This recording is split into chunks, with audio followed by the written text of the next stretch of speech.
I'm very excited because my collar looks weird. Hold on. Oh, Heather wrote me a list. How kind of all the presentations we've got to do, so I can cross them off myself. Anyway, I'm very excited because today I will be presenting presentations I've never seen before, made by you guys, and I'm scared. I have no idea what's in there. I know mine, and I know the topic of one of Scotty's presentations because she messaged me about it, and that's all. I know nothing. I don't know what Heather did. She did something today. I don't know what. Also, good job Nell on the brain cell. Let me write that down. Whee. Anyway, I'm so excited. This is gonna be so fun. Hey. Okay, I have a question. How many people here was this their first time participating in making one? Because I know Alex this is the first time you made one, I think. Is there anyone else who hasn't made one yet until today? Or I haven't presented any of theirs until today. Let's go. I'm so excited. You're gonna love seeing everyone else's presentations. Also, have you guys already peeked at what everyone else has been doing? Because if you haven't, you're gonna have a great time. Thank you for all the hours and hours of streaming and entertainment. Like, you're a great streamer and have one of the best communities on the entire internet. Thank you. Thank you, thank you, thank you. Does anyone have time constraints? Oh yeah, good question. If you want me to do yours at a specific time or like you have to leave soon, please let me know. Also, oh my god, so many links. Sorry, I just opened the channel. I'm very excited. Okay, I don't want to spoil too much. There used to be this thing where everyone used to put their links in spoilers so I wouldn't see them. But it's fine. I won't judge however you guys do it this time. I'm joking. It's fine. I don't know what's in any of them anyway, so it doesn't really matter. Okay, let me scroll all the way back up. Okay. See, for Scotty, it's good, because Scotty gave me 3, and she had a very specific one she wanted me to do first, so I will do that first. Only time I'm leaving is dinner, and I have no idea when they'll be, so I'm good. Okay, let me know. A very concerned reply from Heather regarding mine, which is so real. Oh. Okay. Interesting. Oh my god. Anyway, how has everyone been a while since I've caught a stream? I'm doing great. New apartment, living my best life. So I'm excited. Like to take Tyler to work in about half an hour, then I won't be back until half an hour later, but you can do mine while I'm away if you want. I don't mind. No, I want you to be here. If possible, I want everyone to be there while I'm doing theirs. As long as I'm not first, I need to blend in the middle inconspicuously. Well, luckily for you guys, Scotty offered to go first. So this is good stuff. Also, let's go with the 10 stream streak. Also, I have news that might affect some of you guys' stream streaks. I'm very sorry. I know. I'm sorry. I'm changing. Well, at least for next week, I'm gonna try it out. I'm gonna see how it goes if we do the co-working stream a few hours earlier. Because last time I did a co-working stream, which was Wednesday. I didn't see Heather all day. She left at like 6 in the morning. And then she came home at like 7:15 or something. So I was already live. So we did not get to speak the entire day except for like a 5-minute phone call right before I streamed. And that was a bit sad because the co-working streams also go on for a little bit long. So they don't end until like after 10 normally. And I think it would just be better if I tried and did them earlier in the day. And then also, I don't know. Oh, I'm just realizing now, we don't have curtains. And it's gonna be bright outside. I don't know how that's gonna work. You might not be able to see me. And also, I don't really want you to be looking outside of my windows all day. Okay. Well, I'll think about that. That's something we can think about. Anyway, the plan was to stream earlier, but I don't know how to do that if I don't have anything to cover the windows with. How much earlier are you thinking? It's winter, doesn't get dark at 3 p.m. It gets dark at like 6 now. I was thinking about it today because I was like, it would be good if I could record videos while Heather was at work. But then I was like, I can't do that because it's dark. Just try it without curtains and see what happens. If you don't like it, you don't have to do it again. I tried to record a video once, like last week or something. And then I just turned my camera on and you couldn't really see me. I was like a black void and I was just like light shining all over me. And I was like, that's not ideal. Because there's more light coming from behind me than there is coming from in front of me, which doesn't really work. So, oh well. But I'll think about it. Maybe there's something else I can use to cover the windows with. I just don't know what. I'm like, what is really light that I could stick up there for a few hours? That doesn't look awful. I don't know. Thinking about it. Also just had a random thought today. I was like, because Heather and I love watching Jen McAllister's streams, but we don't watch them as streams. We watch them like edited down on YouTube. And I was like, I could probably do that because I've got loads of time right now. So I could start editing down more of my streams. I just play a lot of Sims and like I don't really think there's any point editing that down. But if I'm playing any fun games, I might start doing that more often. I did do that with the time that we played the Dress to Impress, what was it, Halloween event. And then also Life is Strange. So who knows? That's also something I'm considering doing more. But now I'm streaming less, so I'm like, I can't play that many different games. Life is hard. Anyway. Watching Sims 1 stream today. It's getting so nostalgic. Oh my god. I really wanted to play The Sims 2 today, and then I couldn't find anything that was like, I couldn't find any furnished houses, and I couldn't figure out how to build quickly so that I could play. So then, and then I had the same problem with both The Sims and The Sims 2, so then I never actually got to playing. I'm just too lazy to build, and I can't find anything in the build mode because everything is so confusing. I need Sims 4 easy mode build mode, and like all of the little items, they're so small on my screen. I'm like, I've got a big screen. What about the people playing on their like laptops? How are they gonna see anything? Why is everything so tiny in that menu? I don't understand. Can probably make it bigger. I don't know, but it seems unnecessarily difficult. And I'm suddenly really happy about The Sims 4. But I just need to learn and then I'll have a great time. I know it. Anyway, who is excited for the first presentation? I am. I think we have 10. So I should probably just start and then we'll see how long we go for. Let's go. Anyway, one rule and one rule only is be kind to everybody and their hard work. Because some people get really nervous about me presenting their presentations.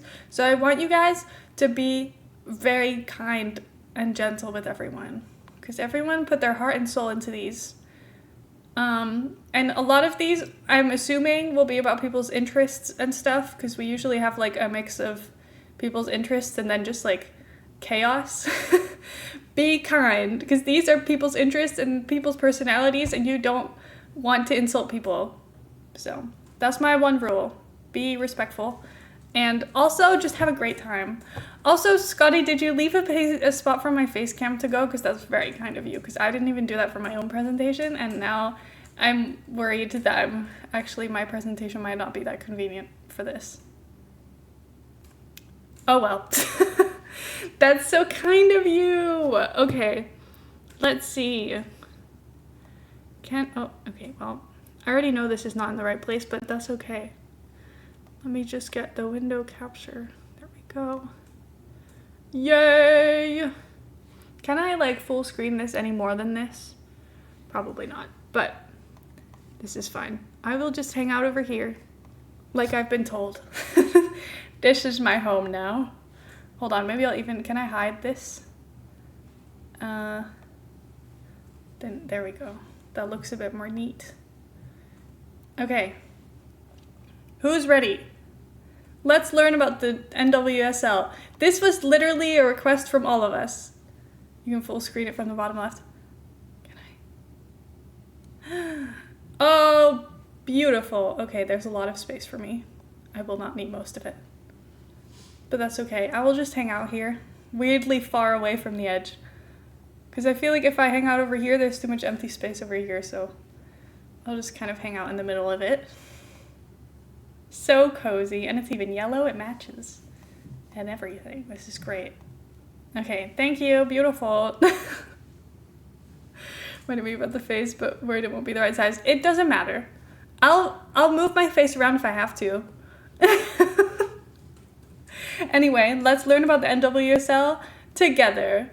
Enlarge, please. I'm not making my face cam any bigger, I'm sorry. It's always the same size, and if I start messing with it now, it's never gonna go back down to the size it always is, and it's gonna ruin the consistency of where I normally am and how I normally look, and it's gonna upset me that my streams are not right. Because I'm always in the same spot, okay? Anyway. Let's go. Sit down and learn. Oh. National Women's Soccer League. The NWSL is the USA's third professional women's soccer league. The previous two iterations, WUSA, that's a terrible name. W and U should not be next to each other for spelling purposes. And WPS, both folded, but the NWSL is now in its 14th seasons. Let's go. They called it WUSA. Okay, well that's better, I guess. Wusa sounds funny, so I'll take it. Fine. I thought we were practicing kindness. I have to be kind to the people. I don't have to be kind to the US. Like woohoo, but yeah, woohoo but different. Anyway. Look how the text just goes so beautiful around me. That's so nice. The NWSL has 14 teams, with each team playing every other team twice, home and away, for a total of 26 games a season. The season goes March to October, with 8 teams in playoffs in November. March to October feels so random to me. Is there a reason for that? Or is it just vibes? Because, I don't know. I guess the WSL one makes sense. Oh, or is it explained in the next one? It's not the normal FIFA schedule, but as we learned recently, it gets fucking cold in the USA in the winter. League still observes FIFA international breaks when international players join their national teams. I need to shut up. Anyway, here's our teams. Seattle Reign, Portland Thorns, Bay FC, Angel City, San Diego Wave, Utah Royals, Kansas City Current, Chicago Stars, Gotham FC, Washington Spirit, Racing Louisville, North Carolina Courage, Orlando Pride, Houston Dash. I'm going to be honest, I don't know most of these, and I haven't seen most of these ever before. And the Houston one looks like a restaurant logo.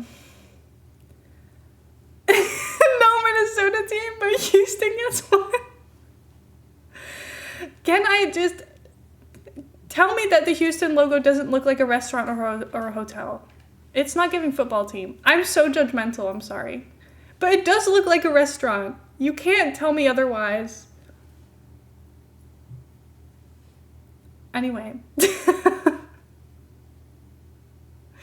The ones I recognize are Bay FC, San Diego Wave, Gotham FC, and Washington Spirit. I don't know if I recognize any of the other ones. I've heard of Orlando Pride, but I've never seen the logo before. I just know San Diego Wave, a bunch of players are either transferring in or out of there to the WSL, because I saw that logo loads of times now that the transfer window is closed. You have to fly on a plane every time they play. Oh, and it's far too. That's such a pain. Oh my god, what a disaster. You're flying like basically coast to coast for half of them. That's so unlucky. Bad. That's... I could never. Anyway, the US is too big, I fear. I agree. Anyway, the map is helpful because I didn't really think about the fact that you'd have to like fly all over the place. That just seems like it wouldn't, like, I feel like if you have to fly that far, wouldn't you just immediately be at a disadvantage if you are the away team? Because if you just came off a 6-hour flight, I'm assuming the day before, that's not making you happy. But whatever. Teams. There's no promotion relegation. That doesn't happen in any USA sports league. If teams can afford the franchise fee, $110 million. Wow. They can petition the league for a spot, and the league will only admit a bid every year or so. Whoa. Do Australian rules football one so bad, maybe next presentation stream. I should do these more often, so write that down or something. I don't know. That's at least $4. That's insane. I know, it's way too many. So much money. It's crazy. Some teams are owned by the same people that own men's soccer teams, like Portland Timbers and Portland Thorns, or Houston Dynamo and Houston Dash. But it's not a requirement. In 2026, the NWSL is adding new teams in Denver and Boston who are their own independent ownership groups. Very exciting. It's interesting to me how the men's and women's teams have different names. That's interesting. But I don't know anything about football. All I know is the WSL. So... Independence for women is always good. Okay, next. League politics. The league had a huge milestone this year. The players' union passed a collective bargaining agreement that includes no draft, no trades without consent, mandated 2-week mid-season break for player welfare. Slay. All I know about football is my team and how bad they are. Yeah! So true. Used to be like 2 million, but it has exploded. 110 million is crazy. That's insane. Where's anyone getting that money from? Huh? Oh my god. Anyway, breaks are good.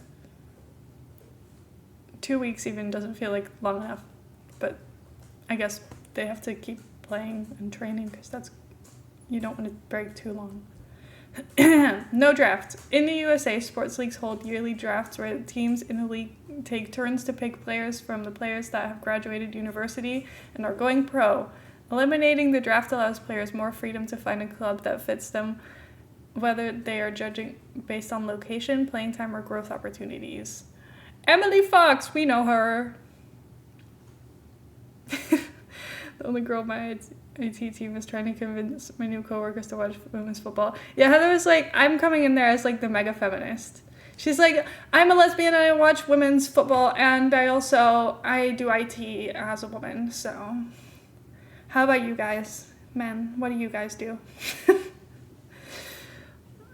Anyway, Heather's slaying. Also, good news for me. I'm no longer called Roxanne. Context. Heather accidentally told her colleagues that her girlfriend's name's Roxanne and then got too afraid to correct them. And now, thankfully, she corrected them. And now they know that my name is Lika and not Roxanne. So, how did you accidentally do this, Heather? Well, in Dutch, the word for friend and girlfriend are the same. So they just asked, oh, is Roxanne your girlfriend? And then she just said, yeah. And then as the conversation went on, she was like, oh, that's not what you meant. And then just didn't want to correct her. And then and then suddenly I was Roxanne. And now Heather has decided that the best way to do this was to just gaslight them. What are you doing with the blank on your head? Anyway, Heather thought the best strategy is just to gaslight them. And be like, and they were like, oh, something Roxanne. And Heather was like, Roxanne, my girlfriend's name's Lika. And then they were like, where did I get Roxanne from? I have no idea where we got Roxanne from. That's crazy. Like, well. Oh, God. Anyway, I get to have my name again. So, thank God for that. No trades without consent. Just like eliminating the draft lets new players choose their clubs, no trades without consent allows current players to choose whether they move to a club or not. With the current USA political climate, it's a protection for queer players, players of color, and any players that may need access to abortion. Pro-trans player, let's go. This is good. I kind of forget sometimes that all states can have different laws and stuff. And that's crazy. But also the country's massive, so, like, fair enough. But also crazy that you can, like, be in one state and have rights and then be in another state and have no rights. Crazy. Trophies. Oh my God, those are such violent images of the trophies and the flames. And WSL Shield. Best regular season record, NWSL Championship, winner of playoffs, Challenge Cup, one-time exhibition game of NWSL Shield winner versus NWSL Championship winner of the previous year. Ooh. Well, they look very dramatic in these pictures. I like it. Very nice. It's kind of how Scotland has different laws from England. Yeah, but Scotland and England are still different countries, aren't they? So, I don't know. I don't know. I once asked Heather how many countries she's been to, and then she was like, I don't know if Scotland and Wales count. And I'm like, well, yes, I would think so. But, I don't know. Technically, they're in the UK, but they're also countries. See, I don't think the rest of the world cares about the UK being sort of separate countries and sort of a whole. I don't think Scotland and England are the same country in my brain. So, well, they're not, but you know what I mean. Anyway.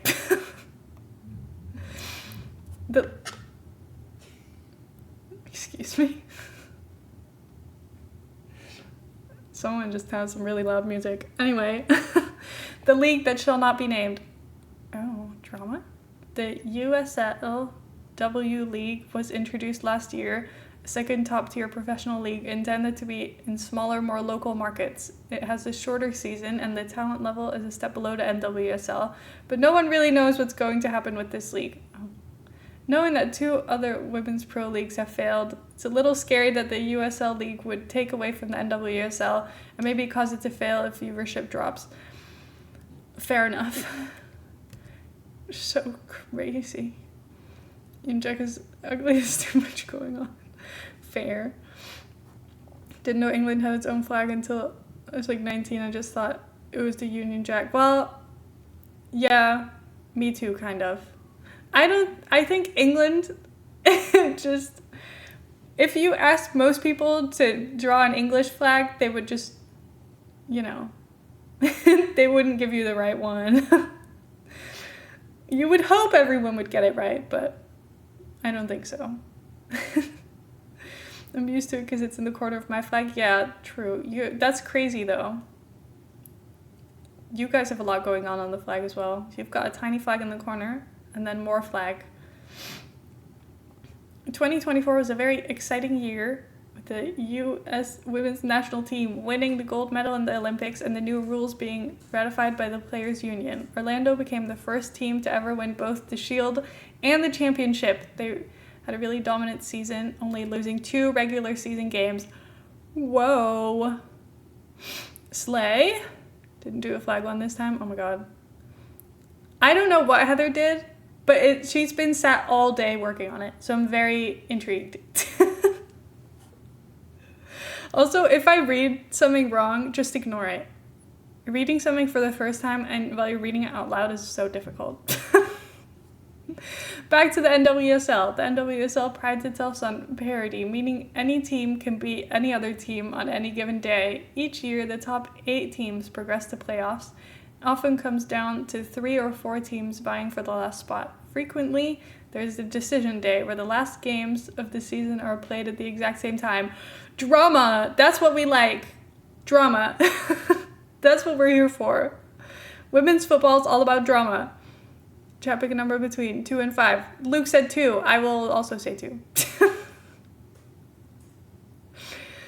Oh my god. We need to do a collaboration presentation where we rate the 50 US state flags. You have my permission to make, like, if anyone wants to, you can make, like, a, what's it called? Questionnaire and just put it in Discord somewhere and have everyone fill it in. See what's the most highest and worst rated flags. That sounds kind of fun. Part of the drama is also that you never know what platform you're going to watch the NWSL on next.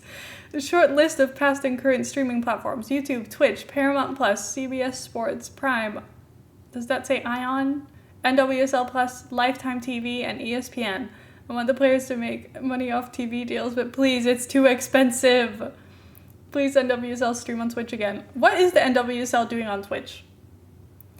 I say that as if my graduation, my literal high school graduation, wasn't streamed on Twitch. I don't know what my high school was doing on Twitch because I don't think they knew how to use it.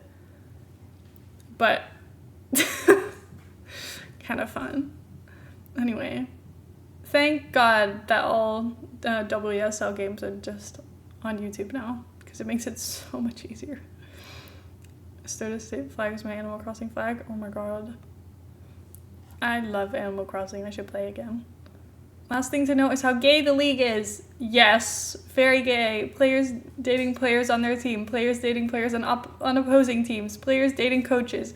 Every team hosts a Pride Night every June, and the whole league wears rainbow numbers in June. That's how we like it. Gay rights. Also, which players are dating coaches? I have something against the Ohio flag. What did the Ohio flag do to you? There's a kangaroo on Alex's road. Again? What are the kangaroos doing near the house? Oh, that is ugly. Why does it look like that? Oh, really? We just walked outside and it's next door? Huh? Really? Again? Oh, I'm sorry. You got all held for saying street. I was like, why can Tyler say street, but you said road, so that will be why. Kangaroos really that common? That's kind of fun, but also kangaroos are kind of scary. I can't believe women's football is gay. Next you're gonna tell me there's a fork in the kitchen. I know, crazy how that happens. How's that even possible? Teams in order of how much Scotty likes them. Oh my god, it's a 2-in-1. Racing Louisville. Team colors are very pretty. First team in the world to have players from 6 different continents all on the roster at once. Coach is an ex-player in her first head coaching job. Named based on Kentucky's history of horse riding. Kentucky is one of those bad political states. Boo! Okay, can we all have opinions on the logo? I don't really care. I think the purple's cute though. I like the purple. And it looks like a football logo this time, so I'll take it. I like that it's purple. I'm glad we agree. I feel like you don't see a lot of purple in like football and brands and things. I don't know, it's exciting. Not too slow. We'll run out of time. I know, I'm gonna be faster, I promise. I just needed a reason to comment on stuff. Ooh, this is interesting. I don't like this one, but I like that one. Notable players: MSU Savannah DeMilo, possible future USW and stars. I don't know any of these people. Sorry. Janine, Becky, X-Men, City, Canada, World National Team. I'm assuming Women's National Team. World National Team. Who am I? Anyway, Portland Thorns. The logo looks thorny, but oh well. One of the original teams in the league, huge fan base, liked women's soccer before it was cool, which is very Portland in general. A past powerhouse, but have fallen on hard times, aka finishing 5th in league instead of 1st. Absolute legends have played for this club, most recently Christine Sinclair, top goal scorer in the world. Slay. It looks like a football shirt.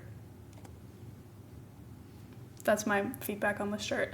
Notable players: Alex Morgan, Haley Russo, Ellie Carpenter, Caitlin Ford, Steph Catley, Becky Sarban, Lindsay Horan, Sophia Smith, Sam Coffey, Mackenzie Arnold, Jessie Fleming. I know way more of these. So, slay. Okay. Washington Spirit, the cool kids. They like to gamble on signing young players, and more times than not, this really works for them. Owned by Michelle Krang, who likes to drop millions of dollars to support random women's sports, also owns London City Lionesses, rebranded last year from USA colors to black. Hardcore. Honestly, it looks very football logo, so not much else to say. Shirt, boring. Notable players: Jodie Taylor, Chloe, oh my god, I'm so bad at pronouncing all these names. Please kill me. Anyway, I know Esme Morgan's there, so that's why I know this team exists. I'm sorry, I'm trying to speed up. Logo is boring. Sorry. But looks very New York, I guess. The cooler kids, absolute fashionistas, New York plus New Jersey, previously Jersey-based club named Sky Blue FC, team with the most U.S. women's national team players, won the 2023 championship. I'm running out of breath. Kept the starters for this year, but some of the better bench players left for other teams. Rumors of bad team culture. Oh, drama. Don't like that shirt. Sorry. Notable past players: Sam Kerr, Christy Muse, Carly Lloyd. Oh my god.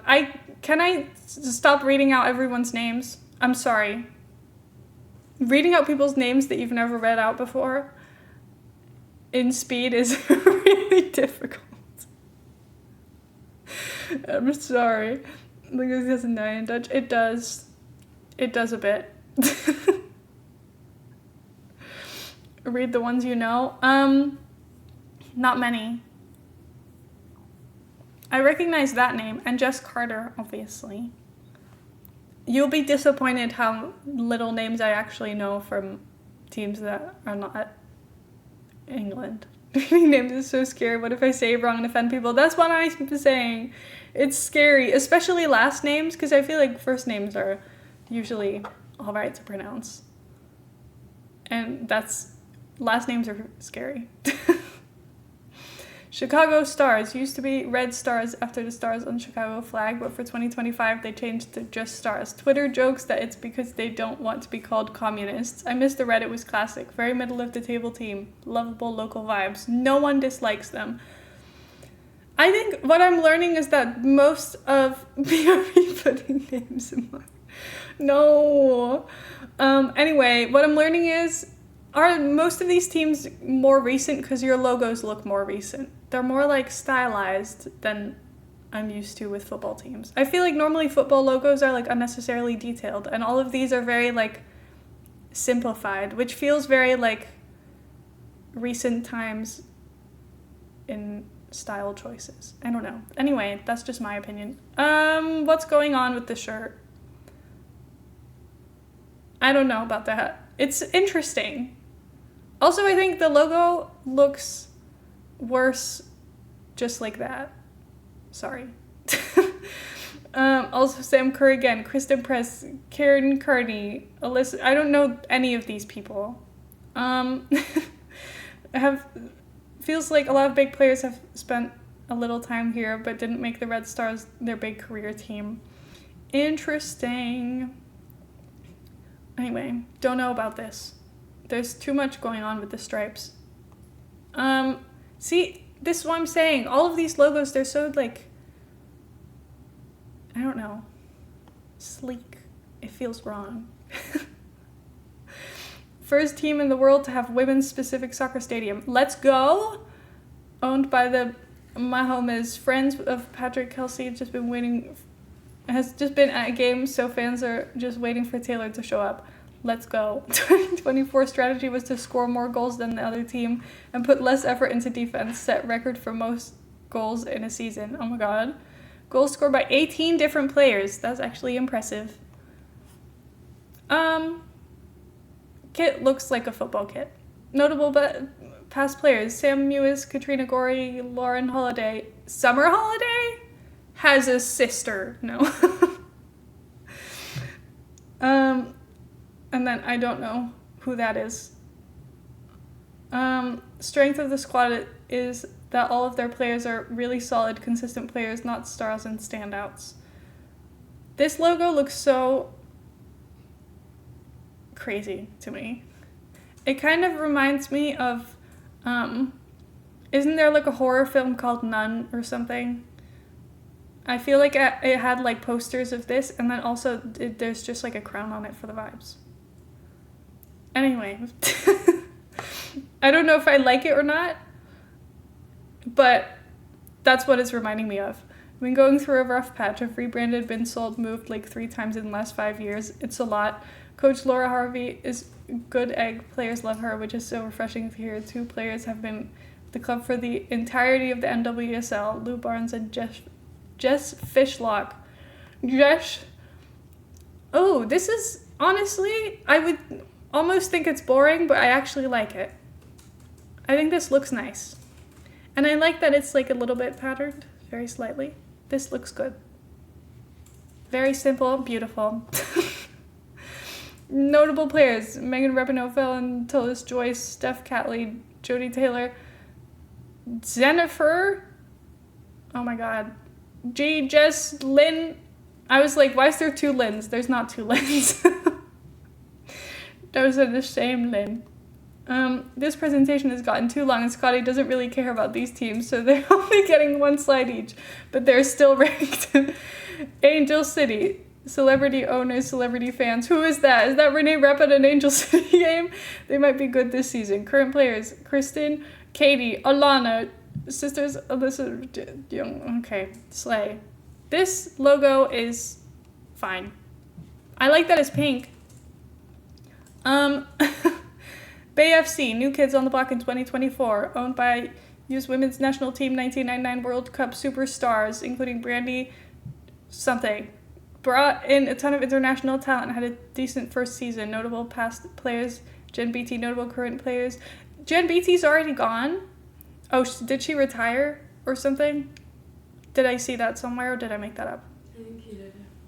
I was like, how did she already leave? Didn't she just go there? But that makes sense. Anyway. Slay. See, again, these logos, they just, I don't know. Not super fan of it, but like the kit's fine. Anyway, fumbled by signing a player who was very openly homophobic back in like 2017. Yikes. Also, Home Club of Sam Mew is one of Scotty's favorite ex-players and podcast hosts. We know her. Used to be scary, now less so. Past players: Emily Fox, Carolyn Nicolai, now both in Falls.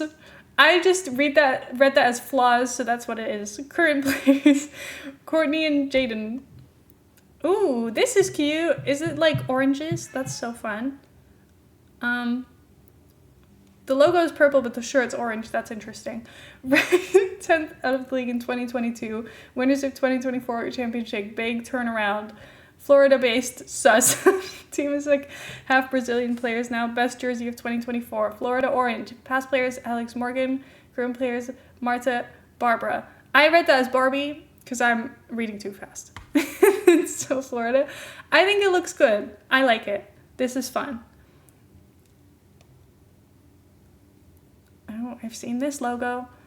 San Diego Wave had an amazing first season in 2022, won the NWSL Shield in 2023. Casey Stoney coached in 22-23, was fired in the middle of 24 season for the team's poor performance. Replaced by Jonas Eideval, who was famously also, well, he wasn't fired, but he left because he was failing. So that doesn't sound good for them. Past players: Alex Morgan, Naomi Grima. Yeah, I was going to say, didn't she go to Chelsea? Chelsea's taking everyone. How's that fair?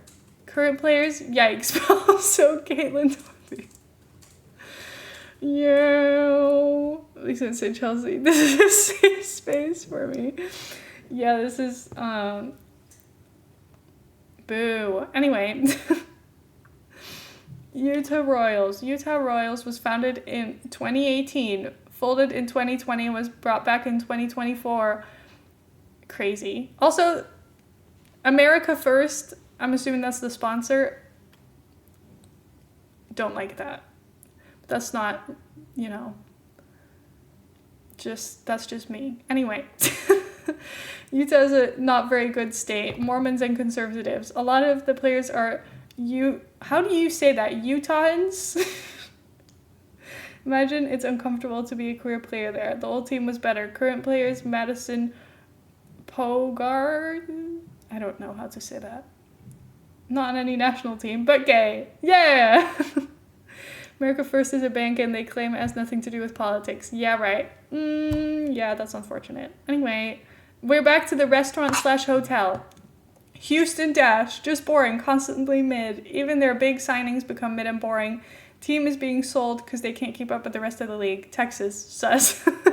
Rachel Daly, Christy Muse. Current players, Yasmin Ryan. Slay. Takeaways. Watch NWSL get you through the off-season. I'm not reading that out again. I can't do any of the spelling. More international players, South American and African too, markets that are producing very cool players. Don't VPN to USA to watch. VPN to a country that can watch matches for free on plus.nwslsoccer.com. Please talk with Scotty about NWSL, please. She loves it. Let's go. Okay. I think that's it because it won't let me click anymore. Let's go. Everyone, clap. Not for me, for Scotty for making it. I don't think I did a very good job presenting it because there was so much reading. Yay! Very good. Okay. Next. Who wants to go next? Please tell me if you wish to go next and I will take yours. Okay, wait. Let me cross off Scotty 1. To leave now, but have fun, guys. Thank you for being here. Have fun. You want to go next? Okay. When did you send yours? Ooh, I found it. Don't worry. Okay. No spoilers. Like, you put your camera at the bottom right corner-ish. You might have to cover the pics, but they're not important. Okay. Enter full screen. Let's go. Are we ready? I don't know what it's about because it just says no spoilers. So, I'm excited. We'll see what this is about. I have no idea. Okay. You said bottom right. I'll just hang out over here. It will look a little bit like I'm looking away from everything, but just ignore it. Because I'm not flipping my camera because that will upset me. Because then if I put up this hand, it's going to be over here on my screen and then I can't look at myself anymore. It's like looking in a mirror that's wrong. Anyway. Let's go. Straws. Specifically my last ones. Oh. Interesting. What does that mean for us? Let's find out. Oh.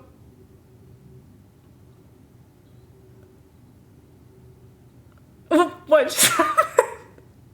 Oh my god. Okay. Let's see where we're going with this.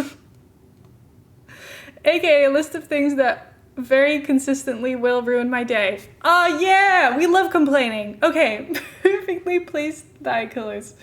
You know when you're oh my god. Let's start over. You know when you're already having a not great day and then the universe decides you need to have a worse one? Like I'm just walking around living my best life when bam, I walk a little too close to the corner of a counter, table, cabinet, desk, etc. and I am bruised. So evil. Yeah, I still have a bruise on my leg. I would show you, but I'm not flexible enough anymore to put my leg up. But I hit my leg on the dishwasher a few weeks ago, and it's still bruised. So cruel. Also, effective in hip-placed items. It's like doorknobs, it's tables, it's anything. I also feel like shin-placed items, like beds, I don't know, like a coffee table. Evil. Resistant to be mysteries for some reason. I mean, my knees are usually bruised of things I don't remember. But I think I hit my knees on things all the time and just don't think about it. Especially when I'm like in places I don't know. Like I feel like when I go to Heather's house, like her family's house in England, I'm so much more bruised because I'm just not paying attention. Like my body doesn't know where I can and can't go. So I'm just like whacking my knees into everything. And I don't remember any of it because I'm just used to it at this point. I only remember the dishwasher because I very specifically remember hitting myself really hard on it and being like, ow. And then Heather being like, you're so dumb. How did you do that? Being sick as an adult, being weak, tired, feverish, aching, cold, hot, sniffly, and coughing is not fun at the best of times. But you're telling me I have to do this without my mommy to feed me, hug me, bring me soup, rub my back? I'm not strong enough for this. That's so true. I had the flu in December. I did not have a good time. Slow drivers for no reason. It is summer, roads are good. Daylight. Big roads with like 2 cars. Go! This has been triggered by getting cut off, being forced to then drive 10 below the speed limit, and then missing the light when the turtle in front of me gets to go through it. I have more patience if they have a learner driver sign. Boo! I don't drive, but I do feel this way about people who like walk slow in front of me when I can't get in front of them, etc. So I get it. Gift giving flops. This picture. Do you ever have the perfect gift in your mind and then you procrastinate it for too long, and then the day before the event you spend like 12 hours running around trying to find said perfect gift only to not find it and have it settle for a worse gift? Yeah, me too. Then I feel bad. Also just wasted so much of my life. Yeah. This sucks. Boo. Usually my feet hurt too. This is my own fault though. Can't really be mad. Bite out file. This happened to one of those like sticky tape rollers. When Heather tried to use it and she was texting me, she was like, I think I'm using it wrong. I think I broke it. And I was like, oh my God, what the hell have you done? And it did in fact look like this. And it wasn't fixable. So that was great. Anyway. I don't know if you have this brand there, but anyways, I assume you have something similar. I have issues with whiteout correction tape. Literally every second time I try to use it for more than half a word. Why does it come out so easily? It's so hard to put back in, and then the whole thing is ruined. One time I threw it across the room in rage. Honestly, valid. Mean people. Me too. Specifically clients at work. Why do people call and yell at me like it's going to help anything? Last week, someone told me they were going to leave a bad review because I said I couldn't adjust their bills without my boss's permission. Literally just so unreasonable. If you want me to die, just say that. It would be funnier. So true. Okay, sorry. I don't know when it ends, so I keep clicking through by accident. Anyway. I have this so often because I work in retail and then people come up to me and they're like, they ask me questions that obviously I can't do anything about. I'm like, I can't give you a discount on this just because you're telling me that it's cheaper somewhere else. Like, that's not how that works. When they're like, yeah, but I went to this shop in a different town and it was €2 cheaper. So why can't I buy it for the same price here? Well, I don't think that's true. First of all, because that's not how prices work. And also, I can't just take the money off for you. Shut up. Do I look like I have the rights to be doing those kinds of things? BRB dinner. Enjoy your dinner. I feel like I'm a pick me when dealing with anyone who works in retail. You must know I'm not like these customers. I'm different. I'm nicer. See, but if you're being nice about it, it's fine. It's the people that are being unreasonable. Like, someone came into my work, there was something with a teeny tiny scratch on it. And it was like €6. Is it that deep? Do you really need a discount on something that's €6? And then they were like, can you like discount this for me? Because it's got a scratch on it and you don't have any without scratches on it. So it must be something that you guys are doing while you're like unwrapping them and like putting them in the shelves or something. I don't know. And I was like, I don't have the rights to take money off of things that aren't discounted. I'm sorry. And then She's like, well, can you call someone over who does have the right to do that? Because I kind of don't want to pay full price for this. I'm like, if you don't want to pay full price for it, why do you want it? You didn't even know it was scratched until you looked at it a little bit too long.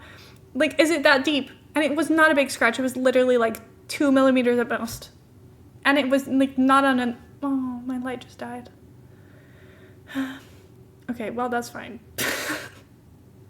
I should put it on charge. But I'll finish the presentation first. Anyway, it was not like significant. And then I had to go call like the team leader over. And she was like, it's really a very minimal scratch. Like, it's not that serious. And then she was like, well, all of them are scratched. So it must be something you guys are doing to make them scratched. It's like, I don't think that logic makes any sense, but okay. She was like, okay, Lika, put in a 10% discount on this item. And then write on the receipt that she's not allowed to return it. Because then obviously you'd get more money back. So she printed out the receipt, and then I had to write in pen and be like, this cannot be returned. Which makes me feel so silly, but I'm like, you're making life harder for yourself. And then all you're getting out of it is something being like $5.40 instead of $6. Is it that serious? So annoying. Recipe, ew. Okay, so say you have a good recipe online, it has good reviews, it looks fantastic, you save it for later. You've been thinking about this meal for like a week by the time you finally get to it. It takes like an hour to prepare for some reason, and then it's not good. Devastating. I feel like sometimes this is my fault, sometimes it's the recipe, but I will always blame the recipe. This reminds me of the time where Heather and I tried to make cannelloni without using like box sauces. We made it once with like powdery packets to make all the sauce parts, and then we were like, we can do this ourselves, and then we tried, and it was the most flavorless, plain, horrible texture. Like, nothing about it was right. And then cannelloni takes a long time to make, so we were like, this is boring and sad and not that good, because like it was like fine, but it wasn't fine for how much time you spent on it. And it wasn't even bad, but still. And then if it's actually bad, it's even worse. Where is the plane? Delayed flights. They're always annoying, but the most mildly irritating is when you get to the airport, get through security, find the gate, and then flight gets delayed. Okay, 20 minutes late, not bad. Okay, 20 more minutes. Okay, now it's an hour. 20 more minutes. Then suddenly your flight's like 6 hours late. You could have left the airport for 4 hours and done activities, but instead you're just stuck because they delayed them in such small increments. Worse by like 500 times if you're going to miss your next flight. Yeah, yikes. This reminds me of the time that Raindrop didn't get to go home because their flight kept being delayed, and then they were like, it's gonna fly at 8 a.m. tomorrow. And then they were like, never mind, it's not gonna fly at all. And then they just came back to our place for the night. We were like, I'm sorry, don't deal with this anymore, it's not worth it. Printers have one job: to print. Why can they not print? Why is my black and white document printing in blue because the magenta ink is gone? Why is the paper stuck in the middle of the machine? Why is it making that high-pitched screaming noise? Why is it refusing to pull paper from the paper tray? Why is it telling me there is no paper when there very clearly is? Scanners, you have one job: to scan. Why will it not scan? Why is my paper coming out crumpled and ripped? Why is the paper launching out into the air once it's gone through the scanner? Why is it sucking in 7 pages at once? Why is it beeping, saying something is stuck but nothing is stuck? Why does it always malfunction when I'm in a rush? I hate printers. Oh my god. Stupid. I'm enjoying this presentation, thank you. This is a real pic of me at work, by the way. That's all I can think of. So, the end, but my annoyance has no end. Thank you now. Everybody clap. Thank you now. Thank you for being annoyed. We can all agree that the world is very annoying. You are right. Everybody clap. Okay. Next. Who wants to go next? Please say me if you want to go next. Otherwise, I'll just scroll through and pick someone. What? Do you want to go next? No. This reminded me of high school when they picked some. If you don't say now, I will go pick someone at random. Anyway, I'm gonna go put my light on charge really quick. So you guys have like 2 minutes because I'm gonna put this on charge and then I'm gonna run to the bathroom because I'm trying to drink more water and now I just need to go to the toilet all day and it's really not worth it for me. Anyway, please tell me if you want to go next and I will be back. I will put on highlights for you so you have some entertainment. Have fun. Bye. Are you okay? What is he doing? Is he lost? I don't know if you can tell. Smells so good. Oh my god, is it?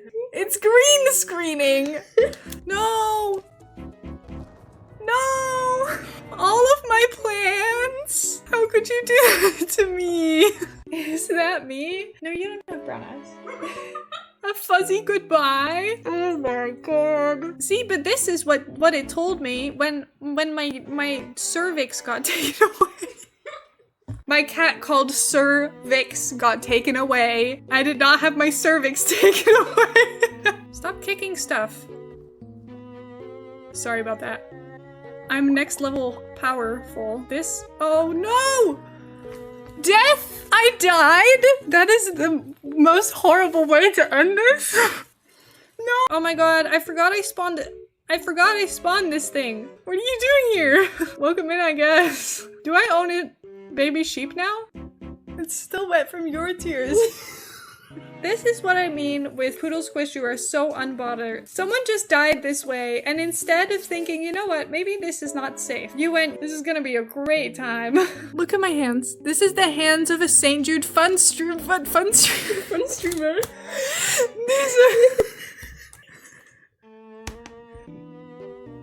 Ah! Oh my god! Why was that a jump scare? It's your No! Why would you do that to me? I don't have a weapon, guys. Can you give me a sword at least? I'm quite impressed. St. Jude slime. Scotty? I'm bald now. I've been robbed of my hair. That's on you for not looking. My bad. What happened to my hair? Do I have hair? Instead of shaving my head, I look like I've had my skin peeled back. This might become a little group death situation because no one seems to be actually fixing the problem right now. This is a party I want to go to. Are you sure? Oh, everyone's dropping like flies. Oh my god. Why are you sleeping there? What is happening? Hydration reminder. Oh my god, great idea.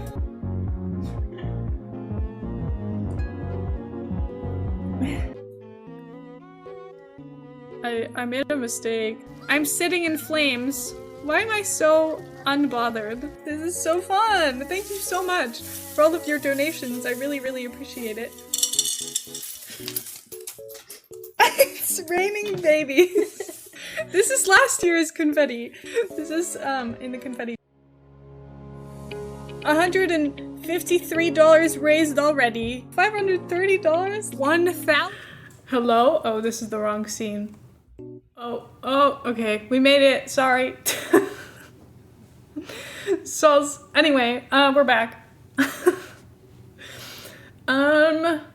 Okay, did anyone want to go next? I just got home, I was listening, now I can lock in properly. Do you want to go next, Alex? Or does it feel too first again now that I've been on a break for 2 minutes? What do you do? I miss my little apartment. You didn't have an oven. Well, technically we have we have the same kind of oven now as we did then, but we didn't have a dishwasher. So I'm very grateful, but Heather didn't really do dishes anyway, so I did them most of the time. So I appreciate the dishwasher. I don't mind, I'll be anxious anytime I think. Do you want me to just get it out of the way for you? We can do that. I'm just really curious what yours is about. That's all. Sorry that it's so dark. Oh, thank God, it's bright. Oh, and you put a little Vika's face here. This is great stuff for me. I'm so excited. Also, it's yellow. Isn't your favorite color also yellow? Besties. I'll trade you my oven for a dishwasher, to be honest. I love my dishwasher. I'm never letting go of it ever again. I will miss it so much if we ever don't have a dishwasher. Because it is yellow enthusiast. Let's go. I mean, I guess I could have guessed by the yellow username, but I love yellow. Okay. Oh, I need to move. Okay, so it's not, you know what, this will do. That's basically, I'm maybe slightly bigger, but that's okay. I think it'll be fine. Let me just move up a bit because I look a bit cropped. If I need to move, I will. Anyway. Let's go. My Barcelona goal notification just went so loud. Oh my god. It was the other team. Oh no. Bad news. F1 drivers as WOSO players. A presentation by me. Can't wait. Disclaimers. This is an excuse to yap about 2 interests at once. I've never used Google Slides. Please be gentle. I only watch WSL and Liga F. Sorry, Scotty. So my knowledge is limited to these players only. Let's go. Can't wait. Max Verstappen and Aitana Bonmatí. My reasonings. Okay, let's find out. Anyway. Barca losing? Terrible. Can't believe this. Anyway. I almost exclusively use my air fryer for cooking. Air fryer superiority. I love our air fryer, and I really want to get a bigger one. Because we have a really tiny one, and I think we deserve a bigger one. Because also they're not that expensive. So it's fine. Also, you cannot see, hold on. I can fix this. There we go. And then I can move down if needed. Anyway. Now you can see. Okay. Slay. Career achievement. Both Max and Aitana are in their prime and have dominated their sports over the past couple of years. Max has won the World Drivers' Championship 4 years in a row, and Aitana has won almost every possible award to win over 2023 and 2024, including back-to-back Ballon d'Ors. Slaying. Love you, Aitana. Anyway. Very good. Oh my god. He's so old. Team loyalty. Aitana has been with Barcelona since she joined their youth academy at age 13. Bleeds Blaugrana. I hate that. I can't pronounce things. Red Bull signed Max at age 17. They put this child in an F1 car and somehow paid off. I swear there was like a thing on the news once about how he had to go get his like car driver's license. And then they were like, yeah, so this is a little bit strange for us. Because obviously they have to like, you know, you have to like take driver's lessons here to get to be allowed to like get your driver's license. And they like had to go and get in a car with this guy who's just been doing F1 this whole time. How even? Both divas who love to rattle opposition fans. I just went in one ear and then out the other, I guess. So true. Fuck me, this is boring. Should have brought my pillow. Let's go. I tend to calling for a stretcher saying she can't walk off the pitch immediately, running to high five her teammate being subbed on for her. I remember this. I think that looks like shit, but everyone has a different style, right? Slay. Yeah. Very Dutch. It's great. Love this for them. Next up, Lando Norris and Lauren Hemp. I hear this name all the time and I don't have a clue. I don't know anything about him. Anyway, guess we'll learn. Let's go. Similarities. Both English, born less than a year apart. Both rising stars whose teams are challenging for titles. McLaren, I don't know, won the Constructors' Championship in 2024, with Lando coming second in the Drivers' Championship. City is having too many injuries and Chelsea are hoarding all the players, but they'll get there. I feel a bit of rage, and I get it. Hoarding all the players. Just... We've had so many conversations about this in the past few days. terrible. Anyway. They're also both a little bit spacey. I thought that said spicy, and I was like, what? It's Amsterdam tonight. It can give you a good massage in Amsterdam. Oh, I've never realized what's happening when his publicist nudges him, runs away. So it keeps my brain ticking along. A lot of people say I don't have one. Where's the USA? Can you show us that? Well, I've circled it. The States in America. Sure. Anyway. Daniel Reed, is it just Ricardo? And Sam Kerr. Slay. Not only both from Australia, but both from Perth. For a capital city, there is not much there, so this is impressive. Sorry, Perth. Adored by Australians to an almost unhealthy extent sometimes. They also go for the same footy team, AFL, aka the best football, in my opinion. Not the best team, though. Every sport fan knows this emotion. Oh my god. Both Larrikins who love a laugh, in case you didn't know what that word means. Thank you. Larrikin is Australian English term meaning mischievous young person. An uncultivated, rowdy, but good-hearted person. I love this clip. Of Sam Kerr just slamming this guy to the ground. Like 6 camera. Netflix are a real bunch of bleep, aren't they? Iconic celebrations. Daniel and Sam are both considered some of the best in their sports to not have won the top prize. No world championship for Daniel. No, you don't. Oh my god. For Sam. But they do have these. Chewy and black flips. You'll always be famous. Let's go. She rated them. I know, it's so good.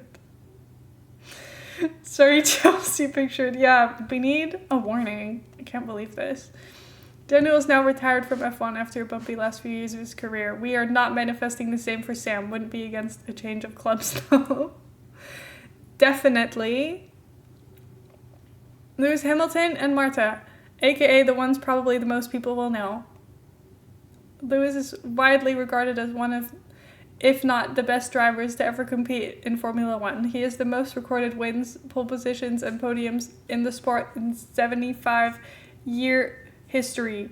Marta is also considered one of the greatest players in women's football. She's a pioneer and has won FIFA's World Player of the Year 6 times. 6 times.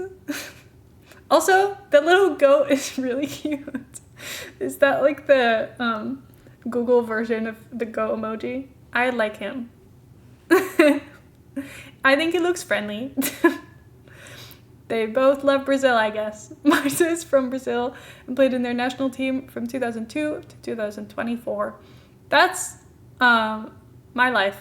She holds the record for being Brazil's top goal scorer and the person to score the most goals in any World Cup. Lewis is, to my knowledge, not Brazilian at all. However, his bonus for Idol is from Brazil and he loves the country so much that they actually granted him honorary citizenship in 2022. I did not even know that that was possible, but slay. Charles Leclerc and Leah Williamson. Hear me out.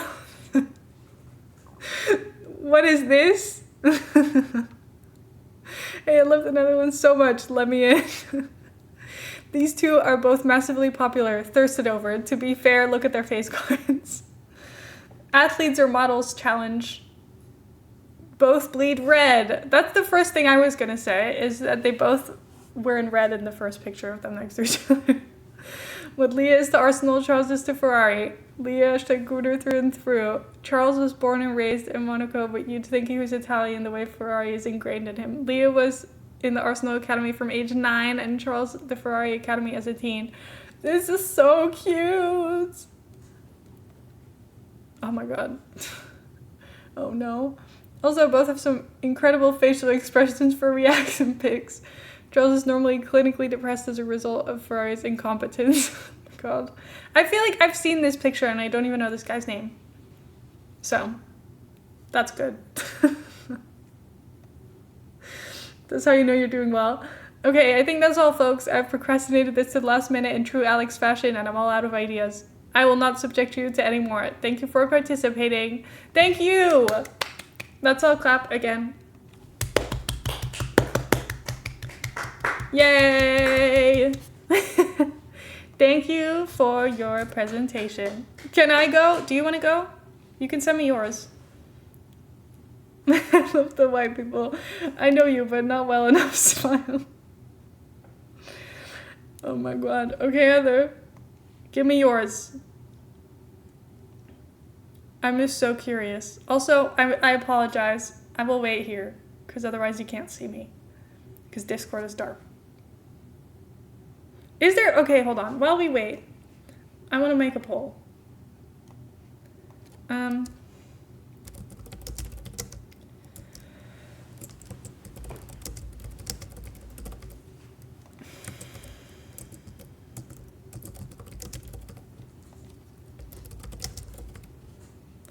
Okay. You have 1 minute to decide which mode Discord should be on. Dark mode or light mode? I'm not judging at all. This is anonymous, so I can't kick you out anyway. So, we'll see. I know, I saw. I just opened it. Anyway, anyone who puts light mode, you are wrong, so it's okay. Does it have light mode? I think so, because I've seen people say... I've seen people's thing be in light mode, and I'm like, if you're using Discord in light mode, you are just wrong. I think everything should be in dark mode all the time. But especially Discord and Twitch. Old enough to remember when Discord removed dark mode for April Fool's 1 year, and I just didn't open the app all day. They removed dark mode for it? Oh my god. Discord is built to be in dark. That's what I'm thinking. It shouldn't be bright. Oh my god. Dark mode has won with 100% of votes. I am glad we're all sane. Okay, Heather, do you have a spot for me? No, but maybe stay in the middle, on the left. Okay, that will do. Okay, no peeking. I will. Okay, hold on. Just give me a minute.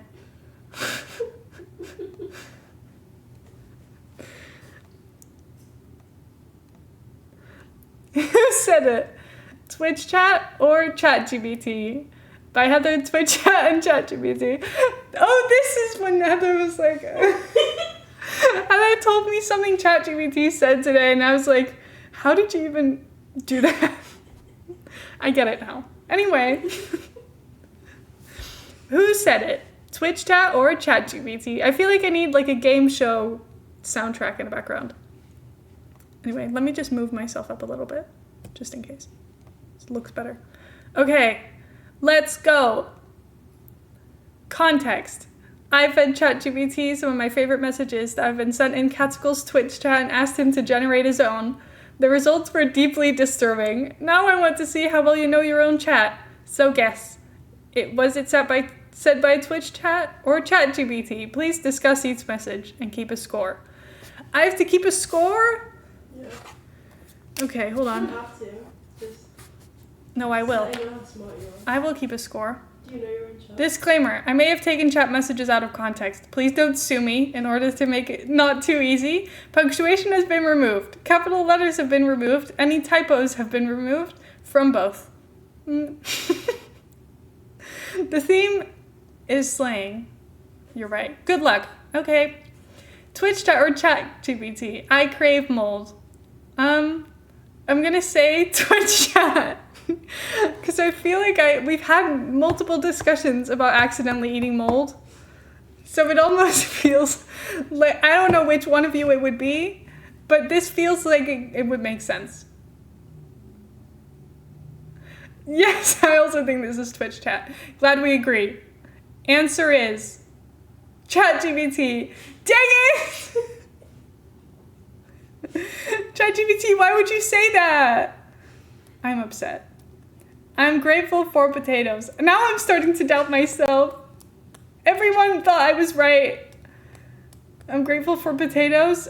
I've had multiple conclusions. I've had multiple conversations about how much multiple conversations about how much I love potatoes.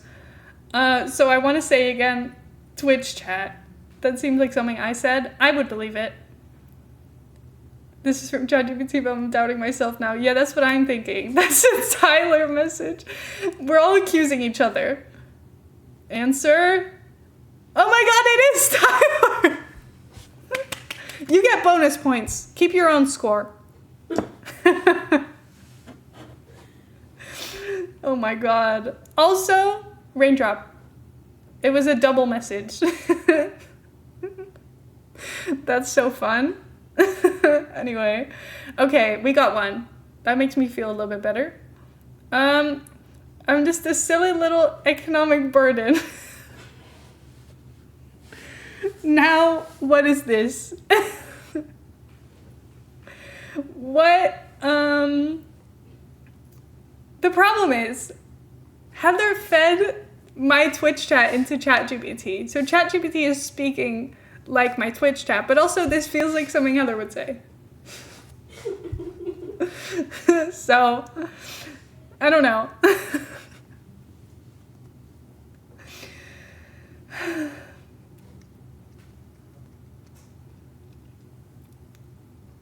This is really hard. I'm trying so hard to remember them. I'm like, surely AI can't come up with that, but it can. I know the first one being immediately ChatGPT when I was like, I crave mold. That really threw me off. That's the first thing it said. Because I'm like, I crave mold is such not a thing I would expect to come out of ChatGPT. And my first instinct was Twitch chat. Wrong again? I'm just a silly little economic burden. Okay, ChatGPT. Hi, I'm back. Oh my god. Hi, Gravy. Come play with us. We're playing Twitch chat or ChatGPT. So far, I'm not doing well. Oh, to be a printer.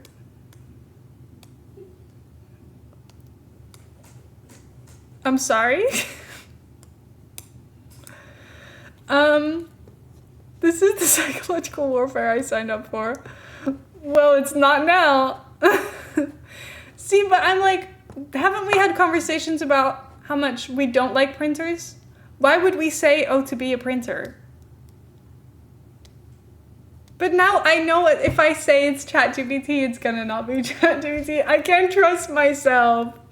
It's gonna be Twitch chat. I'm pretty sure I remember someone saying this. Okay, well, just remember that that's what I said for the first one, and I was wrong.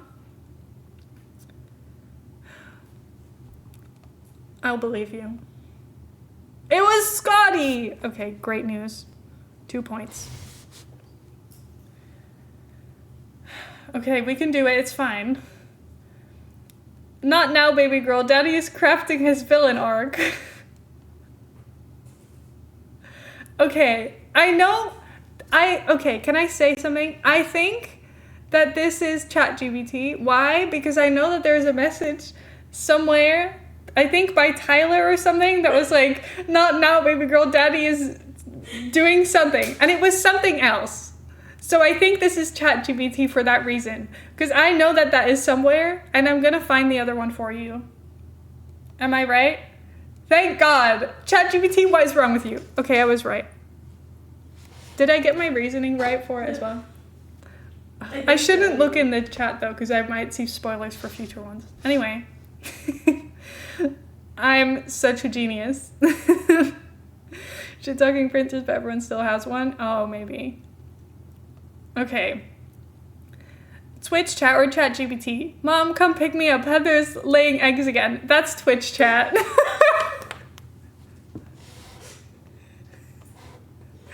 I know that one. That's definitely Twitch chat. ChatGPT wouldn't say this. I remember this conversation.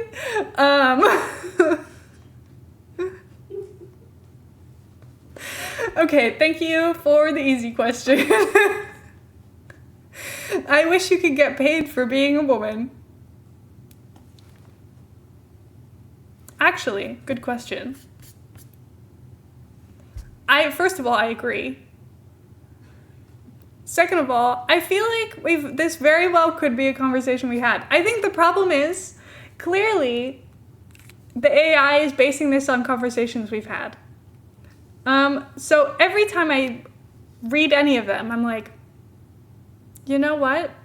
We've definitely had this conversation. But then I'm also like, well, yeah, because it's probably based on a conversation we had that wasn't this one. Exactly. So I can't trust this.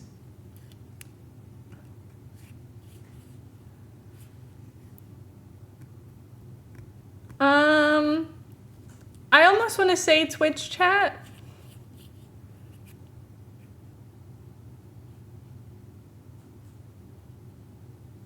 You know what? I'll just do it. I can't get stuck for too long. Yeah, I was right. Oh my god. Okay, great news. I've got 5 points.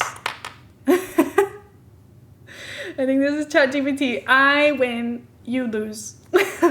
Context of Stardew Valley. It was me! You don't even remember?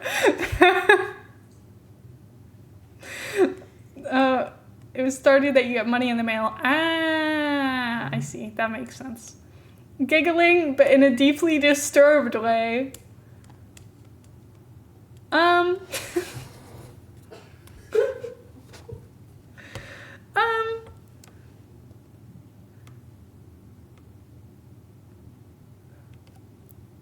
My first instinct was ChatGPT, but I'm trying to actually consider. My speaker just beeped at me to say it's dying. Rude. This feels like ChatGPT. That's what I'm thinking. I'm not feeling the vibes. I'm right. Okay, we're getting there. We're starting to connect. It's making sense. I'm currently looking for a lovely girlfriend, and on this journey I discovered your channel. Okay, I see you've also fed ChatGPT some weird messages. Actually, I feel like, okay, if it was a message, can I ask a question? If it, would you put this here if it was only part of the message? Then I think this was a real message. Because this is not something you forget very easily. There we go. Jan's Crafts. I'm currently looking for a lovely girlfriend, and on this journey, I discovered your channel. You look abs beautiful. You have a unky voice.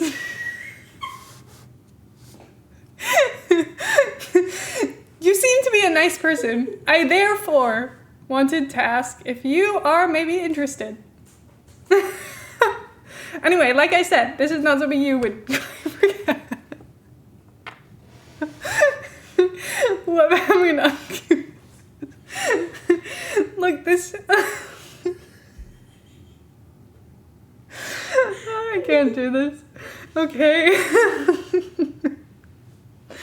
Okay, anyway, I know my Twitch chat very well. Clearly, so far, it's been regulars. Now we're getting into weirdo territory.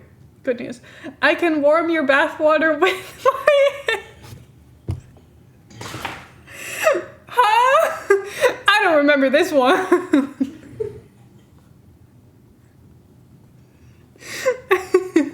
I can warm your bathwater with my hands? That's got to be ChatGPT. I do not remember this. I feel like if this was in my Twitch chat, I would not have forgotten.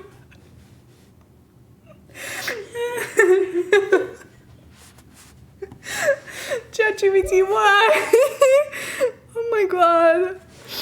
This is diabolical.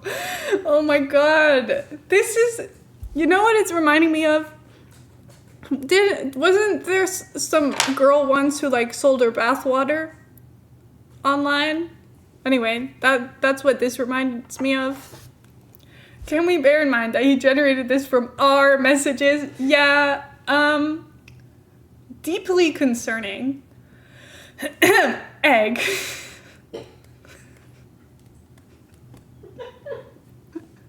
My favorite part is that Heather's just dying in the corner. It tracks, I'm afraid. Yeah, me too.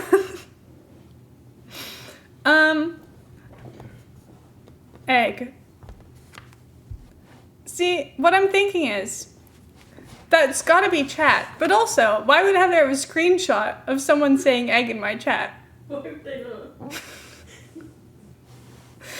That's chat. Can't be anything else. Okay. Egg. I was right with my theory, because why would Heather have a screenshot of someone saying egg? She wouldn't. Anyway, whatever. Can I plant my seed in your forest? Okay, I know that one. That one is unfortunately not ChatGPT. I'm actually really glad that ChatGPT wouldn't say something like this. But I don't understand why this was said. Anyway, this is in fact in my chat. There's more. Can I plant my seed in your forest? Can I work on your forest? And then a minute after being ignored, are you a MILF? I know my troll messages, okay? They're just, are you a what? You know what I said. I don't know, am I? Anyway, man, I love forests. Well, yeah, maybe. Clearly. Anyway. I shot a snowball into the water. It was delicious. I feel like I remember reading this, which makes me think it's from my chat. Because I feel like Kath said this. Imagine if she didn't know. I was right. 10 points for me. Why? How did you get a screenshot of this on the screen? It was from your St. Jude screenshot where you're like, I raised this much. It's on the side. Oh my god. Anyway, I think Kath was taking a bath or something. I don't know. Don't remember. So. But Kath is always taking a bath. Which is why I was like, I think it's this. Also, Heather's context is making me remember why I remember this specific message. Because I posted this screenshot of me being like, I raised this much money for St. Jude this month. I posted it on Twitter. St. Jude and Tiltify retweeted it. And then I was like, Kath, I'm so sorry to tell you this, but your message is on Twitter saying that you shot some snot in the water. I'm so sorry. I guess that's what you get for saying these things in public spaces.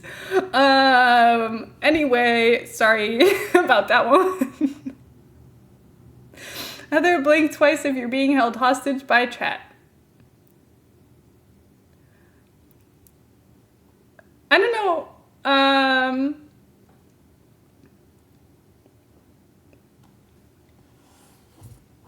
Okay, I don't know. I have no memory of this being said.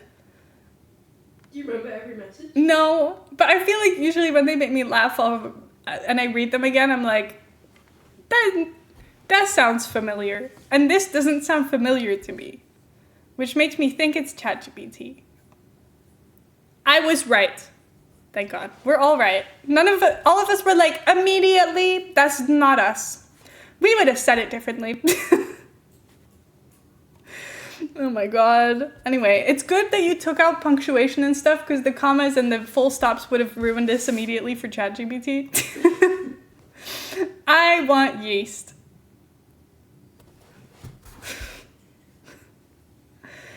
Okay, so we've had many conversations about sourdough starters, sourdough in general, and how it's freaky and like yeast. Anyway, many of conversations about it. So was this said? Probably. is probably from the same source of that I crave mold. You would think so. But also, what if I crave mold came from I want yeast? What sentence? Don't take that out of context. I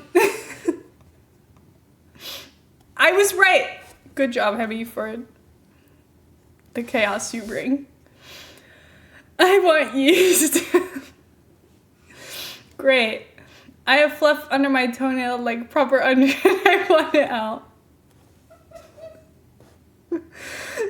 Okay, I'm just thinking, there is no way that this came out of ChatGPT.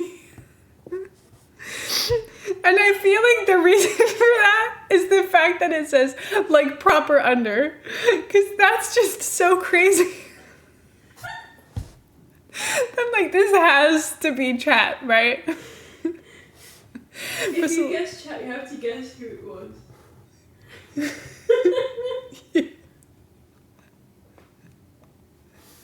I knew it was you because of also toenail.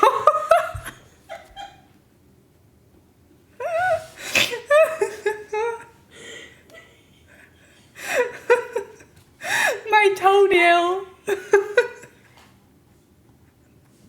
Also, look at the old sub badges.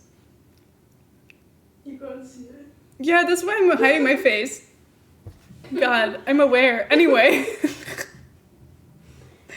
Good stuff. I'm straight, but I hold your hand in a crisis. How many of these questions did you make? 20? 26.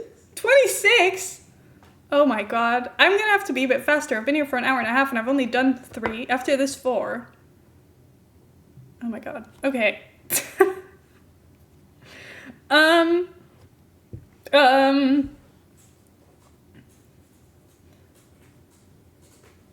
ChatGPT. I'm right. Sorry. I just got an instinct. I was like, this feels too random. Also, let's be honest, there's not that many straight people here. I'm thinking, how many straight people have publicly declared they're straight in my chat? Not many. I feel like if it said I'm gay but I'd hold your hand in a crisis, that would feel more like my chat. But ChatGPT, you've revealed yourself. You don't know my audience. Could absolutely fight a goose right now. I'm gonna say Twitch chat. I don't know who it was, but I don't know. It's like, do you have many straight people here? Yeah, not many. I don't know how he generated I'm straight from chat. That's what I'm thinking. How many straight people are here? Not that many. Definitely not ones publicly sharing it with all of us. I don't know. I don't feel like straight people declare it all the time. Anyway, I'm gonna say Twitch chat. I have no idea who. That's why. Okay, I was wrong. Boo! Legally, I'm a person. Spiritually, I'm a feral goblin.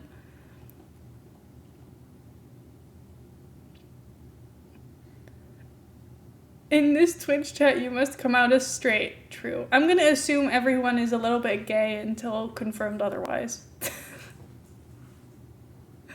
I'm straight. Are you sure? Okay, well, questionable.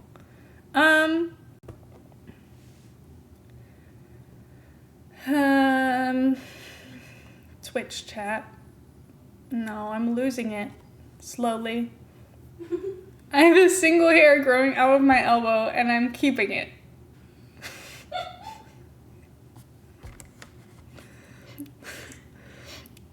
What the hell? What is happening?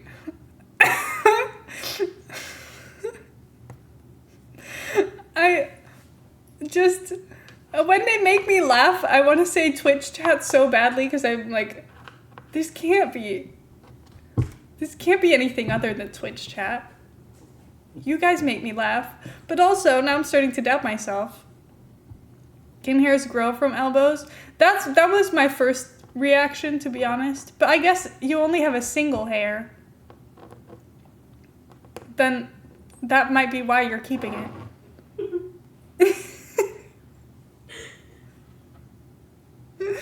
Sorry. He's staring at my elbow trying to see if hair is growing from it. Okay, can I ask a question? Does anyone remember this message being sent? That's cheating. Okay, fine. Whatever.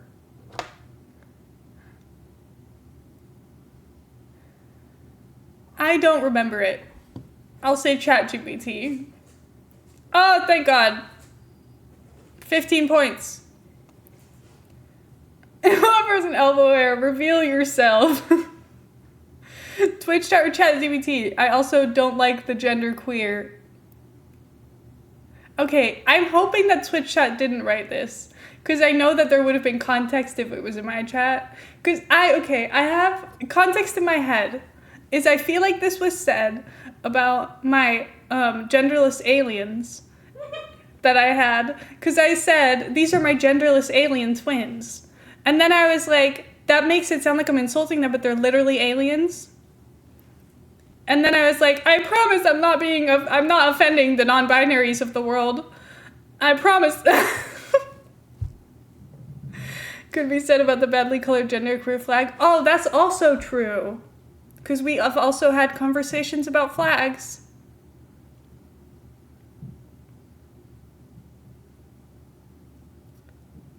Okay, I'm gonna say Twitch chat. Tyler! Yeah, Tyler, how does that make you feel? If we just didn't provide any context at all, you'd look really bad right now. It was about the flag? Okay, good. I'm such a quadratic equation girly.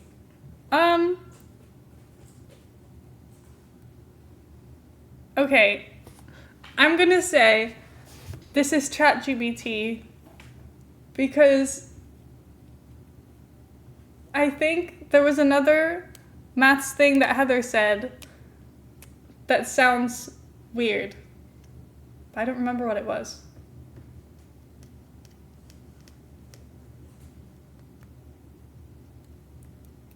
I think this is based on a message you sent. But I don't remember what it was. Will you remind me? Anyway, I think this is ChatGPT. There we go. Do you remember what it was, the original message? Was it like something analysis? Yeah, there we go. That's the one I remember. Anyway, I was like, quadratic equation is not funny. No offense. So, that can't be the original. Oh my god. Anyway, next. Only a few left. I could kill a nun right now. Okay, I feel like deep in my brain, this is about like the bread and not grandma's. Possibly said by, I don't know. My first instinct was it's Kath, but I don't think that's actually right. But I'm gonna say it's Twitch chat. Oh, it was Heather. Okay, well, it's still British. Anyway. Was I right with the context?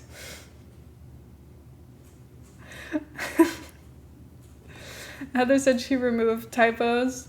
I guess. Please explain. Did remove typos, but I also left this one. And I still knew what it was.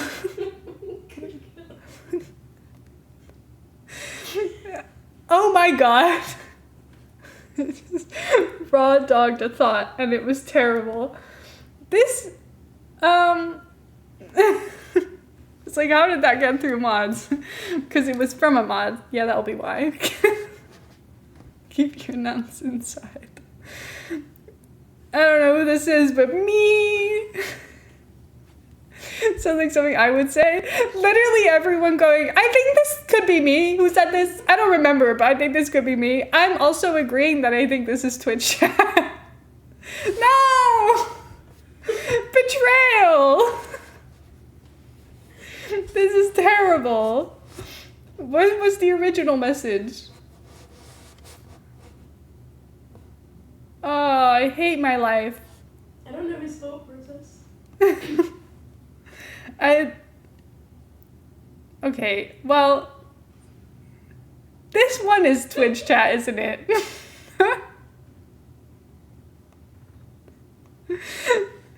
No! No. Utu, please. What is this?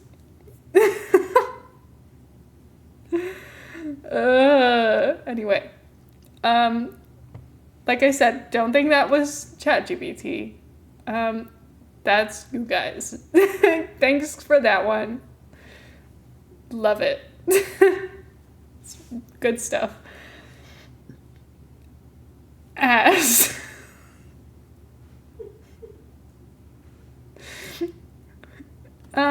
What's the context here? Great question. Oh, sorry. I clicked forward. Luckily, Heather's made this very hard to spoil by accident. Fast. I think the previous one. I don't think the context is of ass. Both. I think this was me. I think I was trying to move something around with my ASDW keys, and then I accidentally was typing in chat the whole time. Neither. Streamer? I told you guys. I told you. I knew it was me. I remember this because I remember you making fun of me. Did you remove one S? You removed one S. Did I? Yeah. Oh, look at it. How did you do? I got 20 points. 20. Yeah. I don't know how, but I wrote down 20. So, I swear I got more than 6 wrong, but I think it was just because I kept getting them wrong in a row. So it felt like I was getting more wrong. Anyway, I think I did all right. That was good. I'm proud of myself. If you kept your score, tell us about it. 0 to 10, loser. 10 to 15, less loser, but still loser. 15 to 20, you know chat well, I guess. 21 to 23, congrats. 24 to 25, show off. 26, Heather. I got 26. The text that was fed to ChatGPT. Oh God. Mommy, single. I can give you a back massage, sweetie. I'm straight but gay for you. I could kill a nun right now. Are you a robot? Can I plant my seed in your forest? Are you a MILF? Sorry, I'm such a great anal girl. Should Heather be cancelled? I want yeast. I'm grateful for potatoes. Mom, come pick me up. Heather's laying eggs again. Not now, kid. Daddy needs to make an apology video. That's it.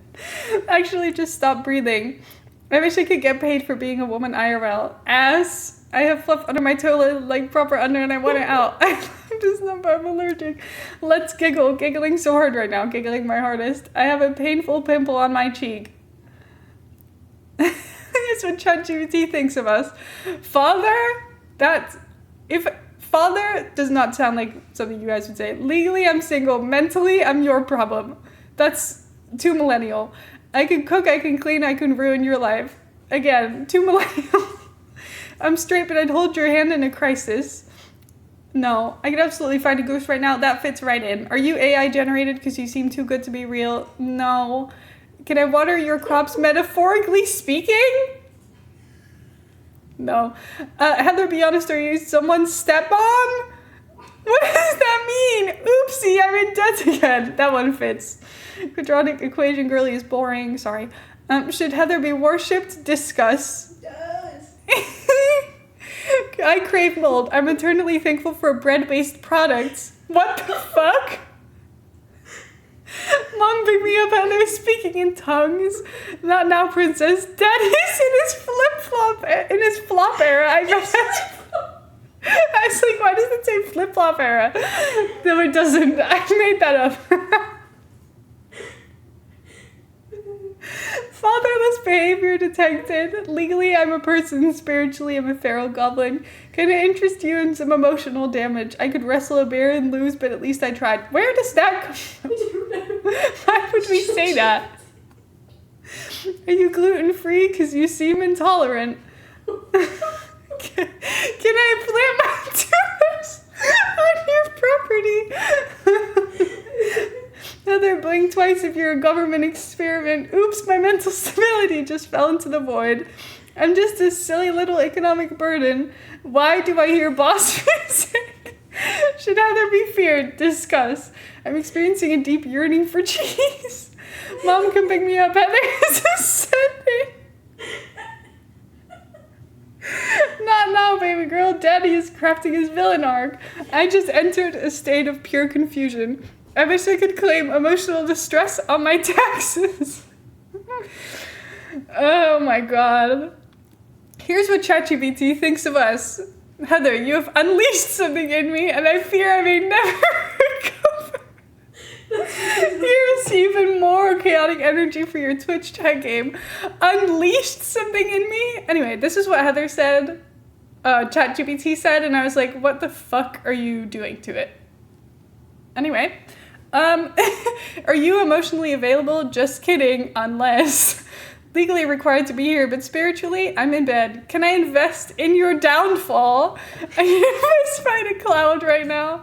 Heather, are you even real, or are you just a shared hallucination?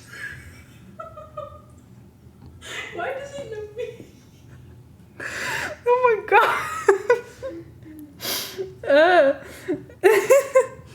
My microwave just made a noise I've never heard before. Pray for me. Can I offer you a mildly cursed fact in these trying times? And then if I lose this game, I'm blaming you personally. Should I do my taxes or let the government guess? I just raw talked a thought and it was terrible. I'm experiencing liver hunger previously unknown to science. Mom, come pick me up. Heather just said moist. I just forgot how to exist. I wish I could monetize breathing. Feet. I have an eyelash in my eye, but it's been so long I think we're friends now. I'd love almond milk, but I fear death. What? Shall we giggle? Kicking my feet, giggling right now. Giggling with maximum effort. I have a rash and it's a personal attack. Please discuss takeaways with chat based on your result and ChatGPT's output. I'm starting to think Heather really is a shared hallucination. I don't know what happened here, but I'm really enjoying this, whatever it is, and I'm really glad that this exists. This is everything we needed to be and more. I am a little bit scared of ChatGPT's results. I think Heather did a good job at picking the ones that were ChatGPT, because a lot of the ones that ChatGPT said, just, I could see what it was going for, but it really didn't mean anything. Like, what was the other one? One of them that was like, where it was like, what does that even mean? I don't know where it was. Oh, first of all, Heather, be honest, are you someone's stepmom? I think it's because of the one that said mommy. Yeah, but what the fuck? Also, does it think that you're the streamer? Also, there was like, can I plant my tulips on your property? That's for the focus. I could wrestle a bear and lose, but at least I tried. Like, these things don't mean anything. You would never say them because they don't make any sense. Anyway, my takeaways are ChatGPT did a decent job at coming up with stuff, because we did get multiple wrong. I think we got more wrong that were ChatGPT instead of chat than the other way around. So, clearly, I do know what's actually said. Wanted to use fatherless behavior detected so bad, but I knew the detected would give it away. Fair. Generating such sentences that are grammatically correct but don't mean anything is something AIs can be good at. Yeah. It just makes stuff up that just doesn't really mean anything. Also, if you're ever like trying to get ChatGPT to write you like a title or a slogan, it just cannot think of anything good. Like, they're so horrible and they take things so literally, and I'm like, no. My video that's about like building my Sims a house should not be called building my Sims a house. Like, are you joking? So my siblings and I say fatherless behavior detected to each other all the time, and I would not question that. Oh my god. Thanks. Do you have any questions? Heather XP 123456789 yourcompany.com. Credits. This presentation template was created by SlidesGo. Yay! Please keep this slide for attribution. Thanks for that. Thank you for making these beautiful slides. Okay, that was wonderful. Heather, that was the best thing I've ever seen in my entire life. Thank you so much for making this. Oh my god, hold on. I'm trying to find something brighter. There we go. That was great. And hilarious.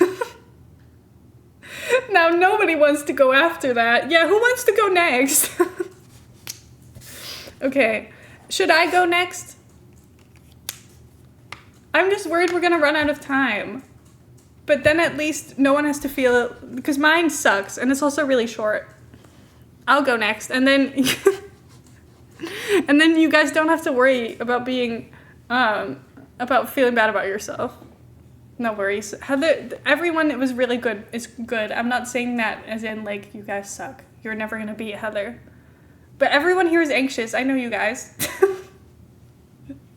Anyway, Heather's really good at these. I don't know how she does it, but every single time, they're hilarious. But you do put a lot of time into it, so. Thank you, Heather, for this. This was wonderful. I think it's funny because I sit here laughing. Yeah, you're just giggling. That's how you laugh. Never experienced anxiety in my life. Yeah, you seem really calm. I feel that vibe from you. Okay, hold on. Let me see if I can find mine. Slides.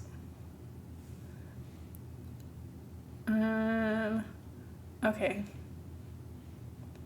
Slideshow.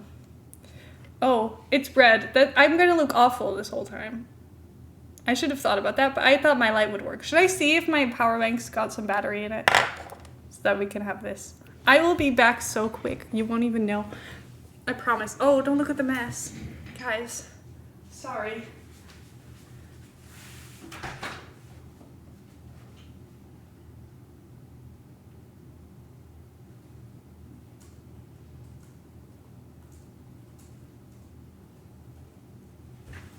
feel like a safety hazard walking around with these socks on. It's so slippy. Anyway, it is charged, so you don't have to look at me being bright red for the foreseeable future. Hold on. Yay! Okay, that did not help. That actually didn't help. Hold on. So, why did that not help? Okay, well, whatever. I had hope. I lost hope. It's fine. Okay. I don't know where to put me, so I'm just gonna put me here, and then I might move myself around, but I think this should be fine for most of them. Anyway, oh wait, actually, can I just check something really quick? Because I had a moment of worry of, did I remember to block out my name everywhere? I think I did. Sorry, just making sure. I did. Okay, never mind. Good to go.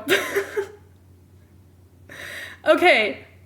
Videos I liked and commented on YouTube many years ago, plus comments, as in from me. I think the time frame from these is like 2012 to 2015.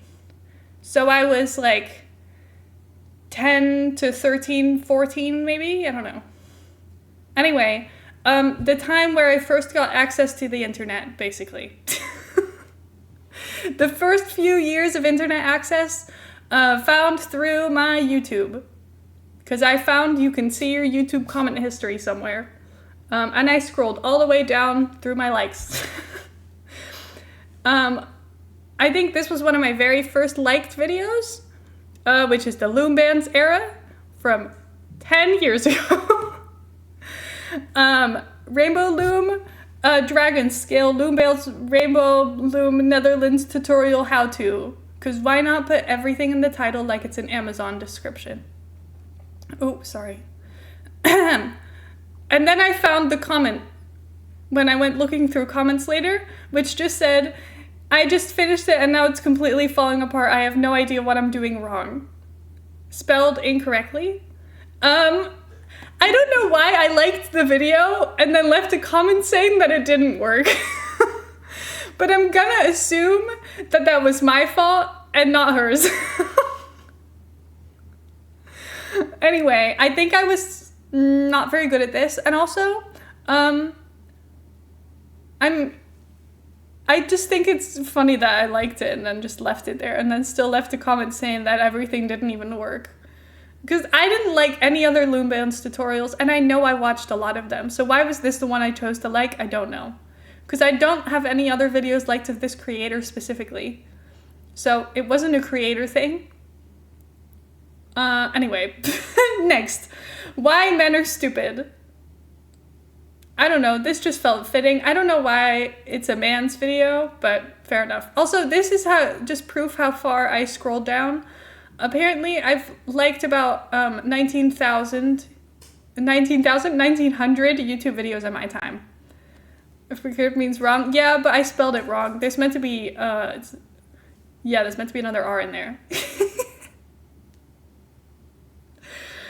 Anyway. The DIY era begins. This is proof of the very first English-speaking video I liked. 10 years ago. So when I was 12, I was already liking videos in English, and I didn't speak any English when I was 12. So I tried. Slaying. Anyway, I loved My Life as Ava, and that was like, it was the DIY YouTubers that really made me want to learn how to speak English, because I loved this stuff. It was so good. I was obsessed. My first ever English comment, which says, "You're so cool. I live in the Netherlands and do not speak English very well, but I watched your films. I hope this is good English." Winky face. 10 years ago. A win. I don't know why I could speak full sentence, but I like that I called it films and not videos. I watch your films. And it's a DIY video. I love watching your films. Anyway, this made me giggle when I was doing it. This is so fun. Anyway, I was obsessed with My Life as Ava, like I said, and clearly all I wanted to do was be nice. Literally the only thing I said in this was, "You're so cool. I'm from the Netherlands, but watch your films." The other part of it is just me saying, "I don't speak English," and while I'm speaking English. Which is cute. Then I found a sad dance bomb set of Mackenzie Ziegler. And it's a follow-up. I didn't like the first one. I don't know why, but I loved watching these. Like at night, before bed, I would just feel sad for myself and watch these like sad edits of like, I don't know, Mackenzie Ziegler being put in second place by literally everybody compared to her sister, and I was like, this is so unfair. Anyway, don't know why I chose to like this, because I don't actually ever like videos on YouTube nowadays, unless I remember that that's a thing, but like, usually I just watch them and move on with my day. Like, I don't actively think about liking videos being an option, so I don't know why I thought this was the video I should be liking. But like, sure, it's a piece of history. More people speak English as a second language than as a native language, so no one in a place like the US would find that comment unusual. I just think it's funny. Then I liked, once again, why am I liking videos like this? I don't know. But it's just called, "Are You Breathing Wrong?" Probably. I didn't want to watch the video again to see why I could have possibly liked this, because that feels like cheating. I am breathing wrong. I have asthma. Oh no. Anyway, the edits where the Zieglers would die, I would play Try Not to Cry. Oh my god, do you remember all the edits with like the "It's been a year, daddy" audio, where they like pretended that like people died, and like, oh my god. Give me your last TikTok with your Google searches. I know. Anyway, good stuff. Thanks, BuzzFeed, for this. I don't know. I used to love watching BuzzFeed, but for some reason this was the only BuzzFeed video that was in there. That I saw, at least. Then there is How to Manage Your Time Better, followed by How to Stop Procrastinating. Clearly, I either went to high school or was about to go into high school, and suddenly realized that I had to actually do work. Link, can you send me the link?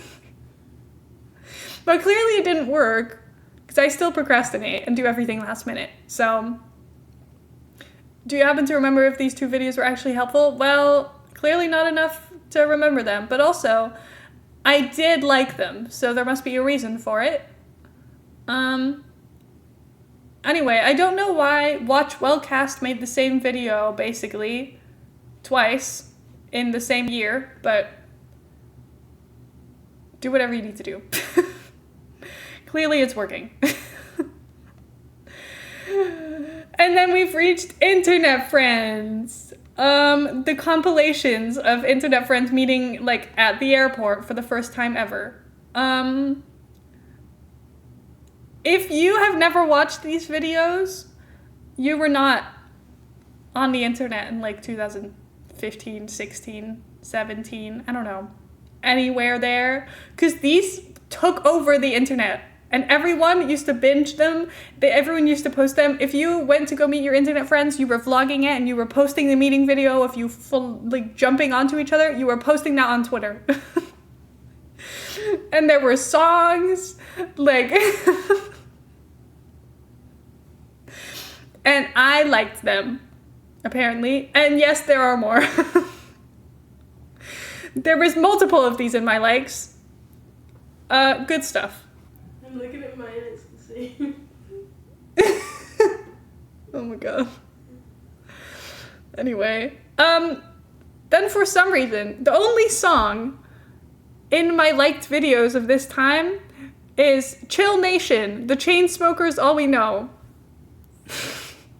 I don't know why, but this song is deeply ingrained in my brain forever, and I will never, it will never leave. I read the title and immediately my brain started playing it. I could, like, imagine the way that the bubble thing in the middle moves as the music plays. Like, this video is so deeply into my brain that it will never get out. I definitely watched this many, many times, so fair enough that I gave it a like, I guess. Do you guys have a video of you meeting? No. My friend was meant to be there, and she was gonna film it, but then Heather's train got delayed, and then my friend left. So then I was by myself, and Heather was also by herself. So we just kind of, like, walked up to each other, and I'm pretty sure either Heather said I'm tall, or I said Heather's short, and then a pigeon flew and Heather got jump scared. Anyway, it wasn't very dramatic. We just, like, walked up to each other. I met, I think, 7 people from online, but all those since 2023, and one was Tyler. Slay. I think honestly, now I don't know the count, because I met a bunch of people at TwitchCon, but Heather was the first internet person I met, I think, which is crazy. I once planned to meet one of my internet friends, and then she didn't speak to me for like 4 months right before. So then my parents were like, we shouldn't go anymore. And I was like, yeah, no, I don't want to. Weird. Anyway, when I met one of my internet friends, she didn't have her glasses on and walked right up to her, and she was still looking for me. Oh no.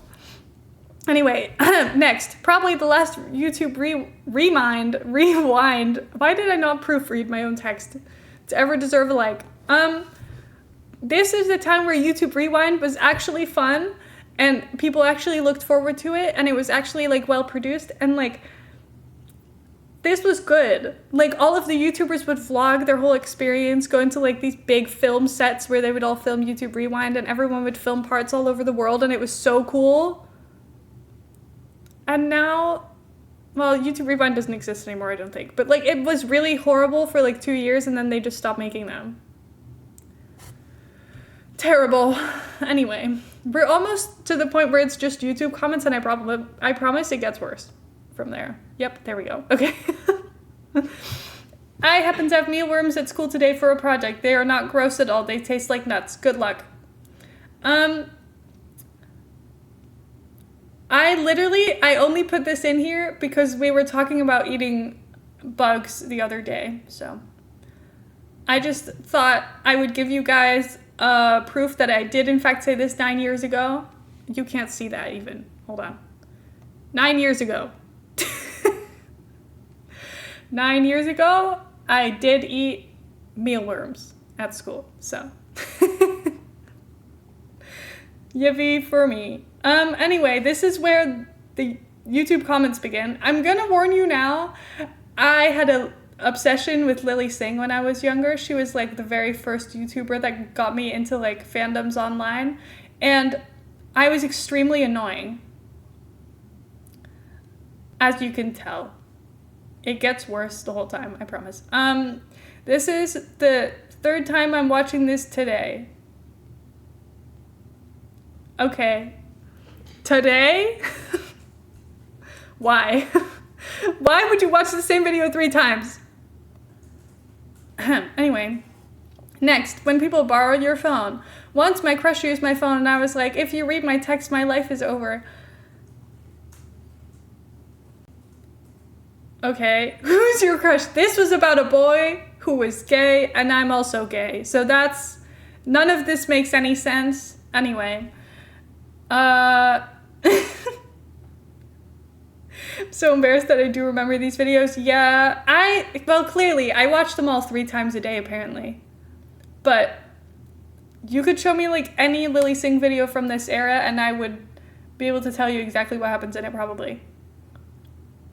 Like, I literally, if you're wondering why I stopped looking through my liked videos and switched to comments, is because I started liking every single Lily Singh video.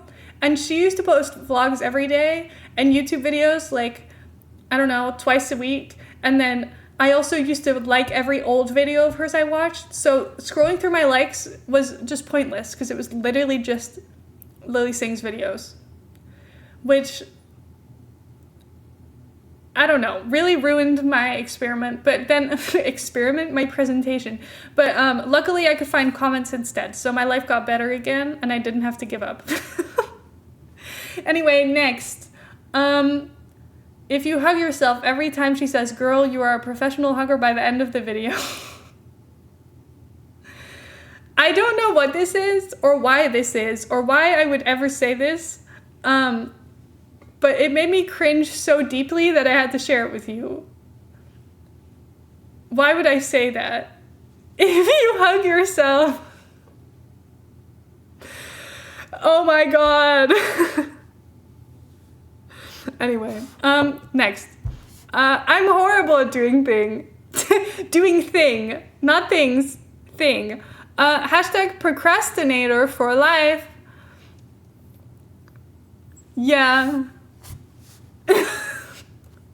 Also, procrastinator. I didn't even spell it the same way in here. Anyway, questionable. What was up with the hashtags? I don't know. Why is it such a vague comment? I am horrible at doing thing. I don't understand. Next. The video is no longer available, so I don't even know what it's about, and it just says the first one hints me every time. I don't know what it means. I don't know what it's meant to mean. There's a heart, which makes me think that it's meant to be sweet. But I genuinely don't understand what I don't get it. And I think we needed context and there is none. So I give up. In all caps, I knew because you bought a new one, so even though I almost cried and my heartbeat was dying, I knew it deep inside of me. It said me there. I clicked on the comment, don't worry. It screenshots better this way because you get the title and stuff. Anyway, someone take caps lock away from me, first of all. Second of all, was it ever that serious? I think the point of the title was that we were all meant to think she was gonna like quit vlogging or something. I don't know. But what is wrong with me? Why was I crying? Why was my heartbeat dying? What does that mean? My heartbeat was dying. I'm being so dramatic. Please, someone tell me to relax and take a deep breath.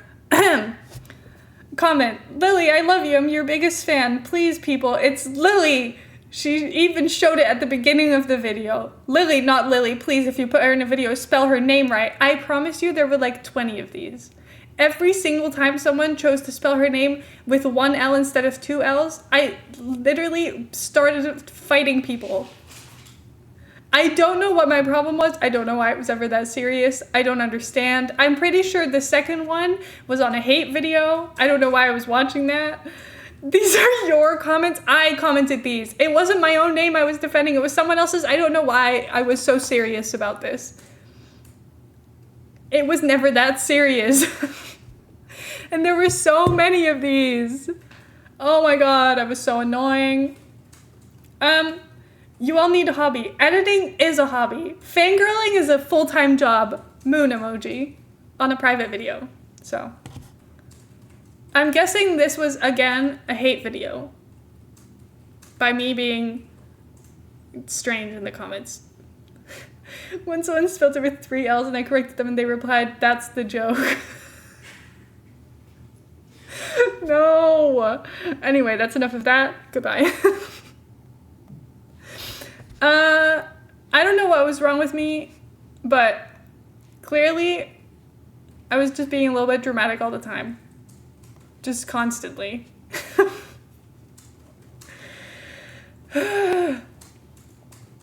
Anyway, my back hurts.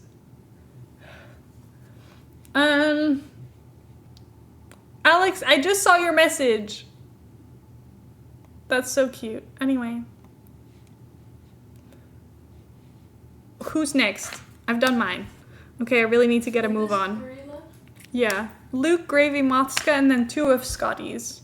So I'll do Luke, Gravy, Mothska, and then we'll do Scotty's last, because I don't want to have to not get someone else's done when we've not seen any of them yet. Okay, Mothska or Luke or Gravy, who wants to go first? But Gen X spending my likes 12 years ago, that's so true. We're such big Gen X pen fans right now. My first like is the Build-A-Bear song. No. Oh my god. Okay, I'll go. Okay, let me see. A small history of my radio special interest. Let's go! Okay. Enter full screen. Is there a specific place I can hang out here? Where should I hang out? Am I okay in this corner, or is this also inconvenient? I don't want to cover anything important. I'll just move around, it's fine, don't worry about me. 100% okay with you skipping mine on account of time. Well, if you want, we can do Gravy and then Mothska, and then we can do yours after, and then we'll see how much time we have. I think we'll still have time though. It's only it's only been like 2 hours, so I think we should still have time for at least 3 more. We can stay all night. Yeah, I only have to work tomorrow, but it's fine. I'm only working like 5 hours tomorrow because they gave me an hour less. So I'm gonna be fine. I don't need to sleep. Anyway, small history of my radio special interest by our local radio nerd Poodle Squish. I also realized we stopped clapping for people, but I don't really need to clap for me, so. It's okay. Thanks, Heather. Okay, let's go. Firstly, I'm already enjoying this. Things that should have been an indication I was about to be normal about the radio.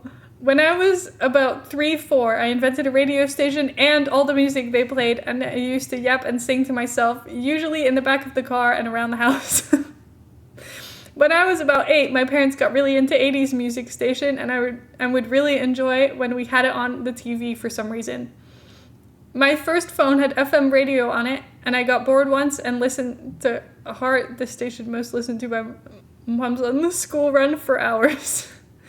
Yeah! The first time I listened at length to Radio 1 on my own was when I was cleaning my room once in year 7. Let's go! And then the Christmas present that started it all. Oh, I'm sorry, I'm covering your text. I will read it out though, it's fine. The Christmas of year 7, I got a radio from my dad, and at first I was honestly like, I probably will barely use this. But then, over that New Year's week, I stuck it on when I was bored, and Radio 1 were doing a very cool thing where the evening DJs took over daytimes, and it made me feel very cool when they played all this niche new music, so I wanted to listen to more, so I could explore more of this cool new music. And also the DJs were funny. Also, shout out to the Jacqueline Wilson posters. They are iconic. Let's go. Love the vibes of this room.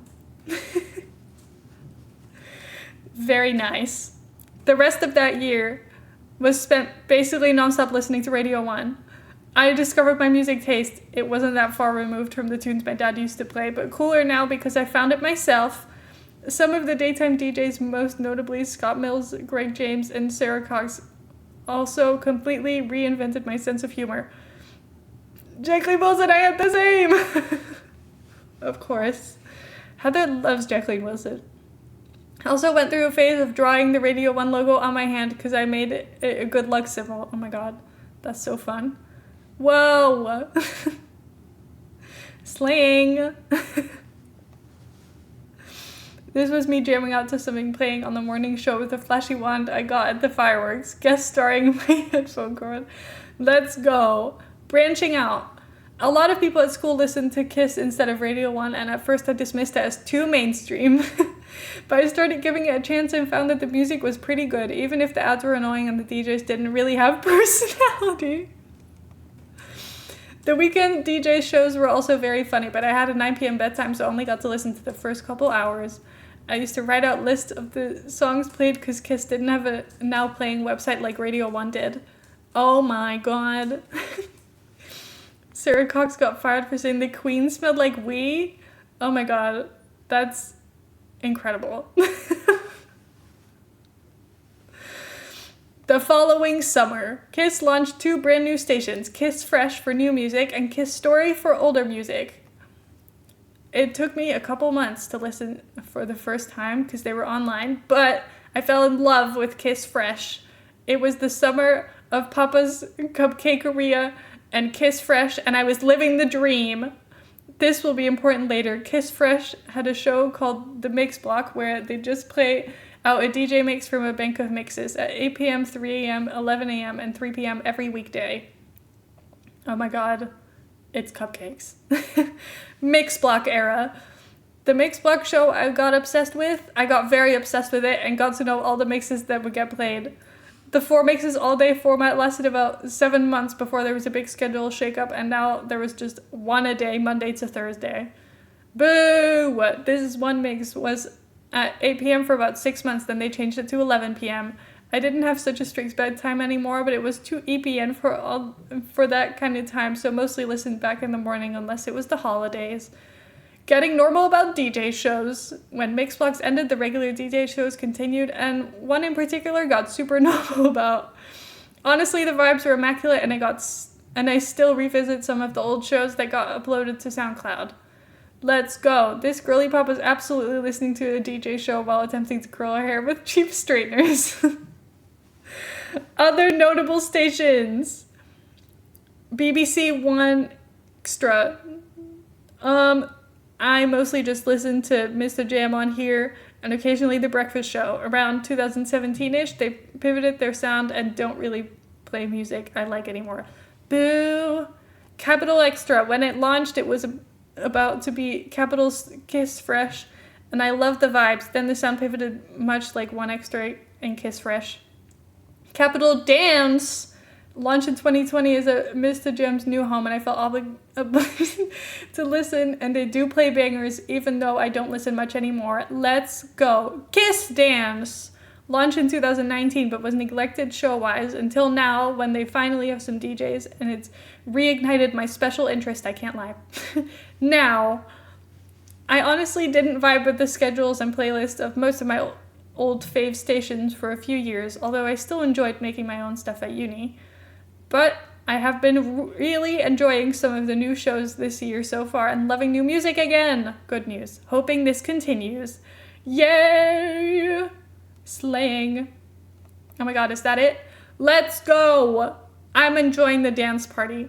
That was so fun! I don't know anything about British radio, so I've never listened to any of these radio stations knowingly. What radio gets played in your house?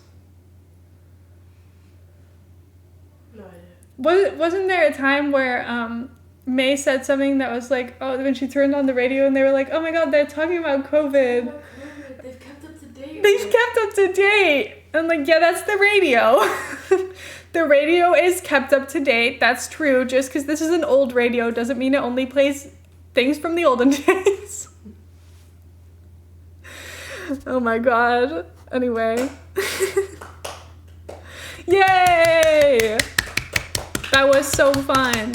Anyway, I remember I had a little pink CD player that also had a radio in it. And my grandma used to have a little radio show where she talked about food, I think, or something. I don't know. She like talked about cooking. So I would try and see if I could find her radio show, but it was on for like 30 minutes a week on like a Friday or something. I don't remember. Or for like an hour. I don't know. But I thought that was so fun. But the problem with my little radio was that most channels just sounded like static. So I couldn't really listen to the radio very well because I couldn't really switch between the channels without having to like really slowly turn the thing and hope that it would find the right channel. Didn't really work very well, but it was fun. I really enjoyed my CD player as a child. Anyway, thank you so much for your presentation. I really enjoyed it. I love learning about people's interests. This is so exciting. The radio show was what got me into Danafil. Oh my god. Slay. Okay, Matska, you're up next. Oh, I see how this message. An unhelpful guide to stray kids. Blood type? You don't meant to see that. Sorry. I was just wondering. Spoil it for a reason. Okay, sorry. Enter full screen. Okay, I'm ready. Sorry, I got a spoiler. My bad. I apologize. Is there anywhere you want me to hang out on the screen specifically? Please let me know. I should start making a presentation stream guide that just says, please put me in this corner. Save this space for me. I could literally just give you guys a screenshot of my like a layout of my Twitch stream, and then you can just put the exact size on it. Top right is probably best. I tried to make space. Okay. I will move up here. Again, I will be looking off the wrong direction, but please ignore. An unhelpful guide to Stray Kids by Matska. Yay! What is a stray kid? Stray. A stray person or thing, especially domestic animal. Electrical phenomena interfering with radio reception. Kid. A child or young person. A young goat. Uh-huh. According to these definitions, I have every reason to believe this group is wandering herd of baby goats. I will take no other explanation at this time. I like that one. Whee! Oh my god, we've got transitions. So, who are these wandering baby goats? I'm glad you asked. Bang Chan, can you please tell me I'm gonna horribly butcher all of these names. So please just know that I've never heard these names in my life before because I don't know anything about Stray Kids. I've heard Stray Kids being, like, I've heard them be mentioned, but I don't know anything about anything. So this will all be news to me. Real name, Christopher. I forget these people are not actually called these things. Eldest member. Leader. Oh, hello. Australian. Father of 7 kids. Very protective. Did I mention he's Australian? I was in an advertisement as a child. Let's go. Moved to South Korea at 13. Trained under JYP for 7 years. Is Australian. Is literally a kangaroo. Frequently bullied for being old. Meanwhile, he's literally only 27. 27 is not even old. But aren't, like, K-pop people, like, 20 and then, I don't know. I saw a TikTok the other day where they were like, oh, this person is 13 and just joined a K-pop group. And I was like, surely that's not normal. That has to be unsafe for them. And also, like, please don't do that to kids. Anyway. Blood type. Why is this common knowledge? I don't even know my own blood type, which is probably bad, but still. Oh my god. Oh my god. Lino. Real name. Okay, well that one seems... This one's more similar, unless I guess the other one was maybe as well. I don't remember now. Oh, it was. Okay, ignore me. I don't know anything. Korean culture, your blood type is used to gauge what kind of person you are. Oh, interesting. I didn't know your scroll wheel could move through slides. Second oldest member. Unofficial dance teacher. Feeds tissues. Was a background dancer for BTS before debuting. Has 3 cats. Oh, hi guys. They're my stars. They're my stars. Remember when you had to know what hospital and time slips were born at to be a real stan? People were so crazy. And I, to be honest, think they still are. I feel like this is all happening again on TikTok. Like, people are losing their minds. Real ones know it was a home birth. Is a cat himself. Can't swim. Which one of you guys can't swim? Chat, this is important. Butt hunter will always find a way to smack someone while dancing. Is my bias. More on this later. Okay, can't wait. Blood type O. Trained under JYP for 8 months. The mother to Chan's father. Okay. I like all of their little bunny creatures. And doggy paddle, but malfrillor. Alex, you can't swim? Why did I kind of assume that everyone in Australia could swim? I don't know why. I just kind of feel like the image I have of Australia is that you're always on the beach. But, I guess you're not really on the beach. So, because most people can. They can surf, don't they need to swim? Yeah, that's what I'm thinking. I finished swimming lessons at the highest level so I can survive at the very least. Let's go! That's what we need. Buff. Oh my god. Short. One of the fastest rappers in K-pop. What is this outfit? Oh my god, he's dressed as this creature. That's great. Baby girl coded. Trained under JYP for 2 years. Wow. Blood type O. Are they all blood type O? Is that their thing? Unironically enjoys chicken breasts. Loud. Ariana Grande stan. Can't sleep without his Munchlax plushie named Gayu. I don't know if I said that right. Also enjoys maths. Beated into Masked Singer was eliminated in the first round. That's crazy. They all have different blood types. Well, not all of them. Because these two both have the same one. So. I love chicken breast. Is that bad? Oh no. No, it's not. I have no idea. Visual. He looks very, like, what's the word? Dramatic? Like he would play a vampire. He's visible. Often fed tissues. Let's go. Blood type B. Oh, there we go. It was really common blood type.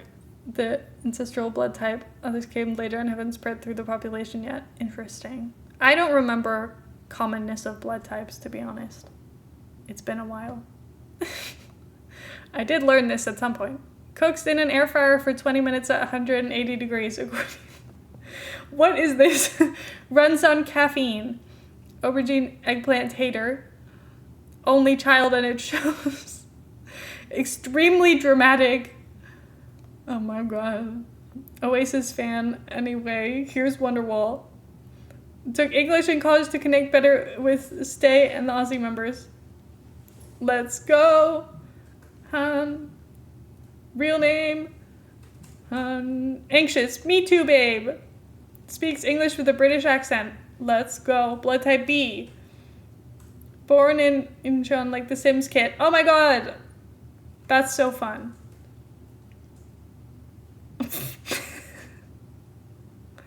Really enjoying that. Flirts too much. Nobody knows where the British accent came from. Baby girl coded part 2. Extremely loud for an introvert. Stores food in his cheeks, not beating the conga squirrel allegations. Trained under JYP for 3 years. Non-crusty white dog owner is Bama. Aww, that is a very non-crusty white dog. I'm impressed. Felix. Let's go. Another Aussie. Too cuddly for his own good. Has an egg. Thought the max for Michelin stars was 5.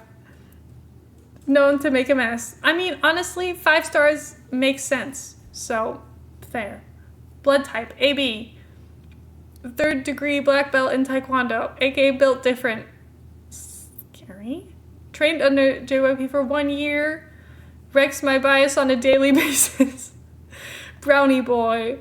Very gender. Unfortunately, a League of Legends player. Almost didn't debut due to not speaking Korean. Drama. It's 3. Crazy. Why is it 3 though? Because how does that make sense? Scouted through Facebook. That's so crazy because what the hell is going on Facebook? 3-star restaurant sounds poo. I know. But like, even if you have 1 Michelin star, isn't that also like, you're already kind of slaying? So I guess it's fine. Anyway, I love their little pictures. That's so cute. Is the one bullying Joe for being old. Blood type A. Also League of Legends player. Boo! Often called a puppy. Slay. Cleans his coffee machine consistently. Could not be me.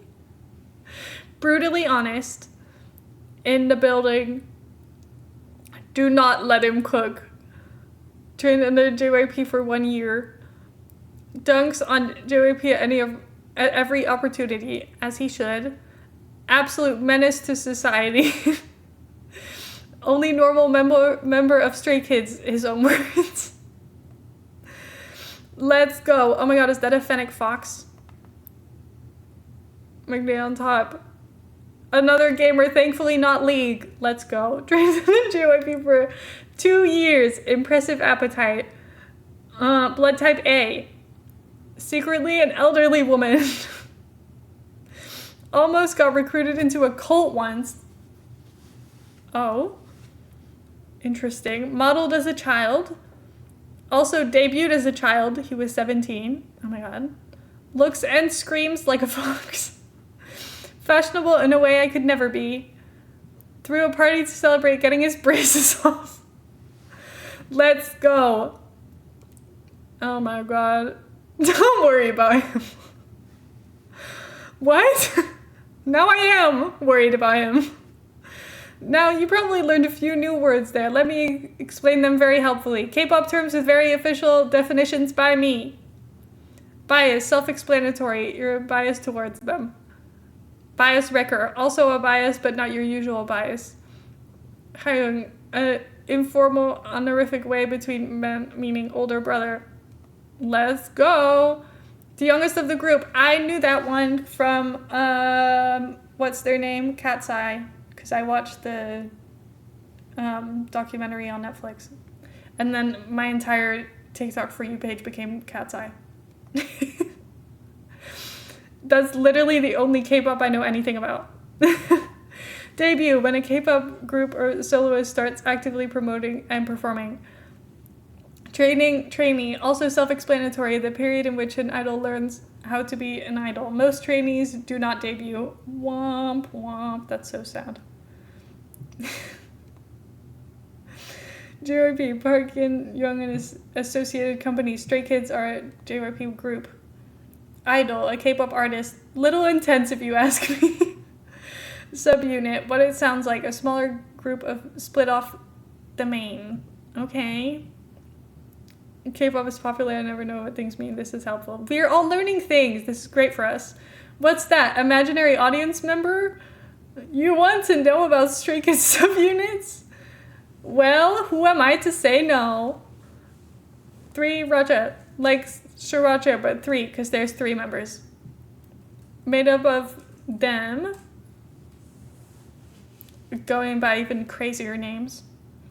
Responsible for producing all Stray Kids songs, apart from WOW, produced by a different subunit.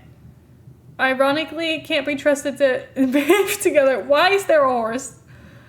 Credited for lyrics on every single song by Stray Kids. Brand Industry. Okay, slay. Debuted as a group before Stray Kids in 2017. Earliest songs are clearly made by teenagers. Oh, great.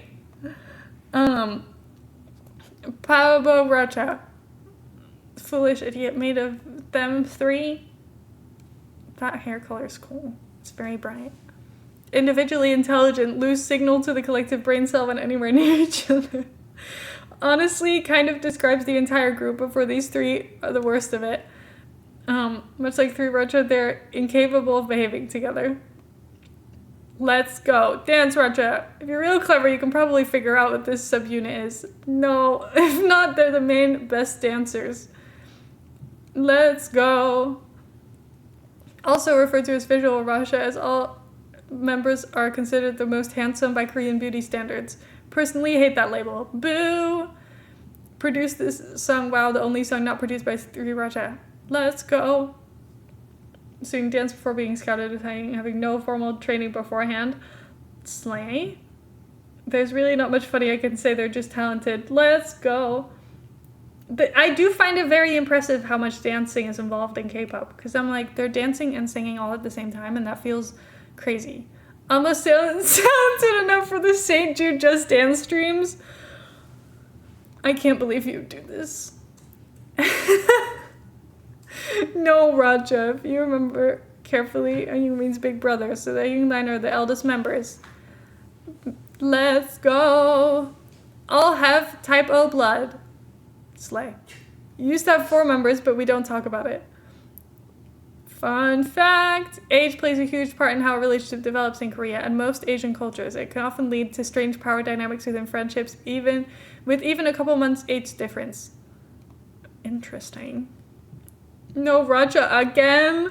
Little brother, I won't insult your intelligence by asking you where I'm going with this. Oh my god. There's a lot of debate over whether he belongs to Hyungsu say he doesn't, and that's the only opinion that matters here. Also referred to as Millennium Line, as all members are born after the 1st of January 2000. Oh my god. Alright, enough about subunits. I could literally go on all day. That sounds dramatic, but there's actually so much unofficial subunits you don't understand. Plus, the goal here is not to be helpful. Pop quiz! Hope you were paying attention. It's time for Name That Member. I expect you to know the answer. This is purely for sillies. Uh-oh. That was the one I said looked like a vampire. Do I remember his name? Absolutely not. One of the main dancers. Dog Dad. Famously dramatic. Does anyone know any of the names anymore? Because I don't. I tried, I promise I tried, okay? I don't remember. I just remember the face card. Does anyone? It's not Lee.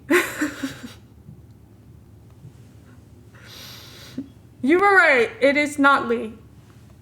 Round 2. Australian, old. Oh, I didn't even mean to click to the answer. It just showed up. I'm sorry. I should stop clicking so much. Hint 1, baby girl. Hint 2, Jenna Revel, if you will. See, I remember all of the information. I don't remember the name attached to the information. So I'm failing. I'm sorry. I'm so sorry. The name is like what I stored in my brain the least. Look, I pointed out the picture and it was right next to the name. Oh my god, I even forgot to look at the name. Sorry, scrolled the wrong way. Let's go. That was fun, for me at least. Maybe not for you, but since you did so well, I'm assuming. Yeah, I did really well. Here's some of my favorites. See moment. Volume warning, by the way, they really put the kids in Stray Kids. Oh god. Am I gonna have to turn it down?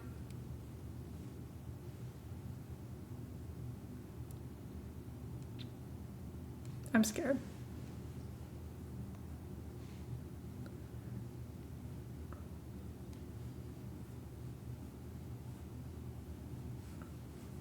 Can you even? I don't even think you can hear it.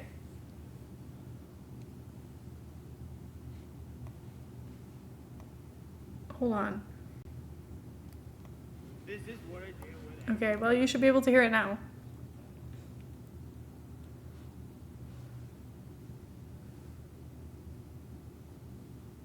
What is going on? I'm sorry you didn't get to hear any of it, except for like the second half. Cut short for DMCA, thank you.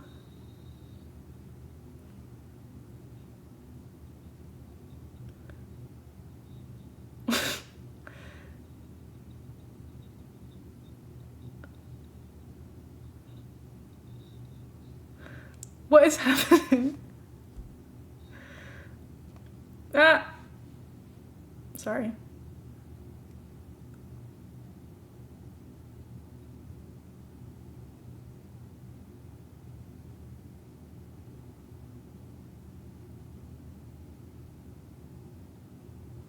What is happening? I can't figure out when it's skipping to the next one.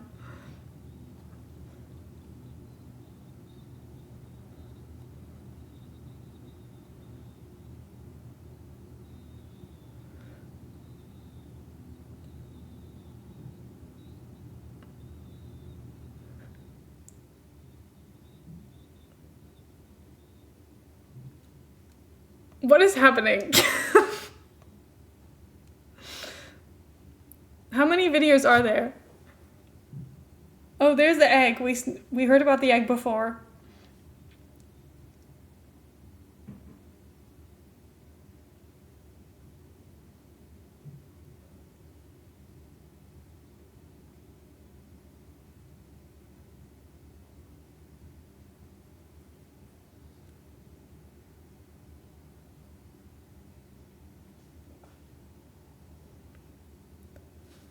I was gonna ask.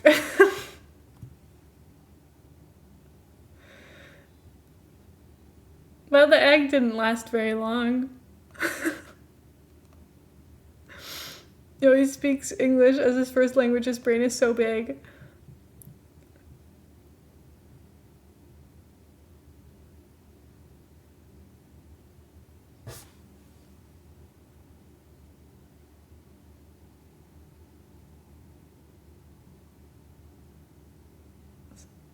I'm trying to hear.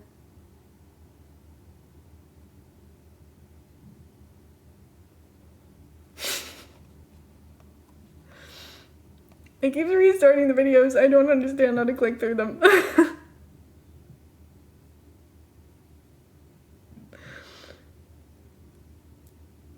Is this a pancake pan? That is a bit too much butter.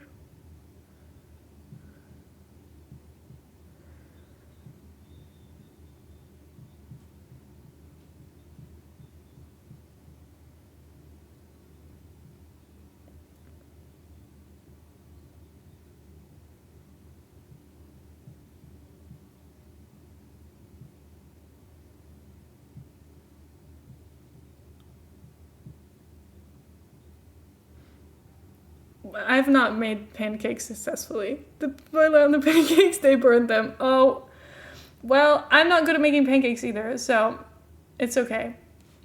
How many more videos are there? Can I ask?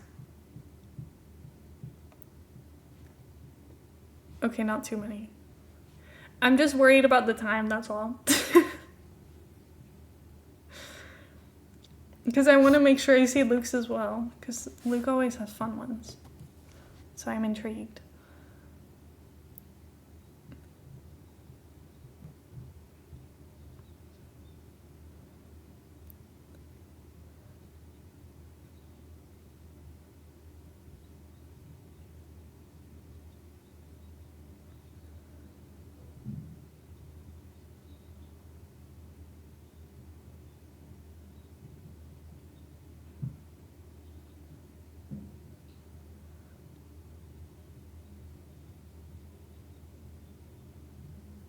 What is going on? Help us.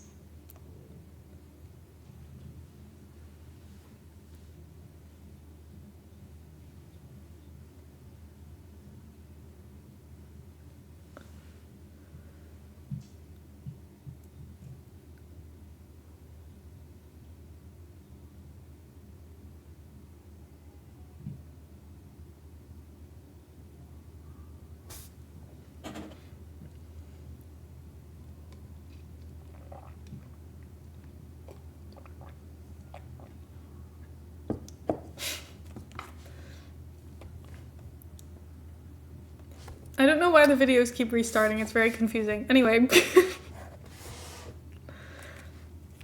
Oh, here's the horse mask again.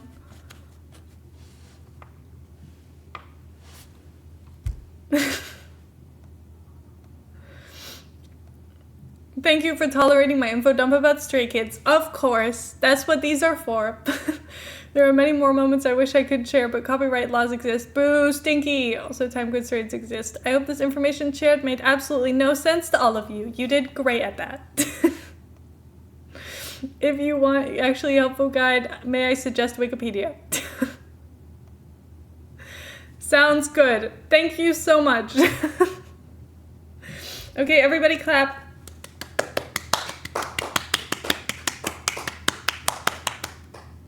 Are you still there?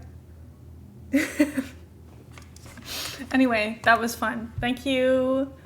I knew nothing about Stray Kids, and now I know a little bit more than nothing about Stray Kids, which is great news for all of us. Okay. Now let's see. Okay, Luke, it's your turn. I know you said skip mine, but okay. Sorry, I really appreciate, oh my god, sorry, I'm looking at how many slides there are. There's 322 slides. So this is my reminder to hurry the fuck up and stop talking so much. I need to read and move on. Can you hear? I don't know what goes on upstairs, but our upstairs neighbors have dogs. We've talked about this. Literally, multiple times a day, it sounds like someone is, like, flying through the house up there. And I don't get it. And whatever's going on right now, don't know. But, whatever. Me about my own brain. I don't know what goes on upstairs.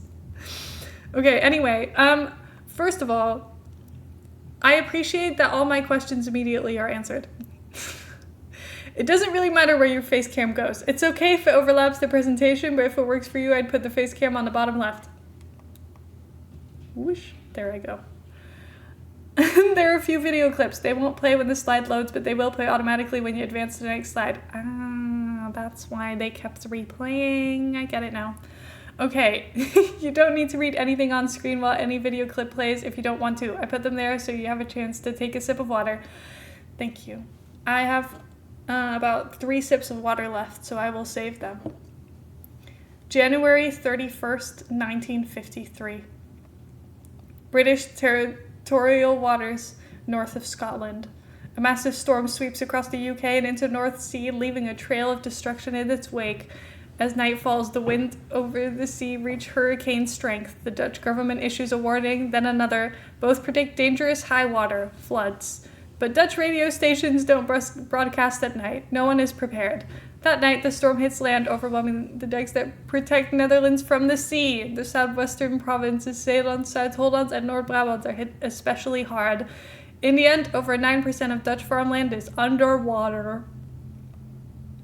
The people of the Netherlands were heartbroken, but they decided that they would never allow it to happen again, and they got to work. Bum, bum, bum, the Delta Works. I've seen them. Wait, I'm on the edge of my seat. I know. These are always so well produced. Please ignore the fact that I'm literally bright orange because this screen's orange. Okay, this is a work in progress. Anyway.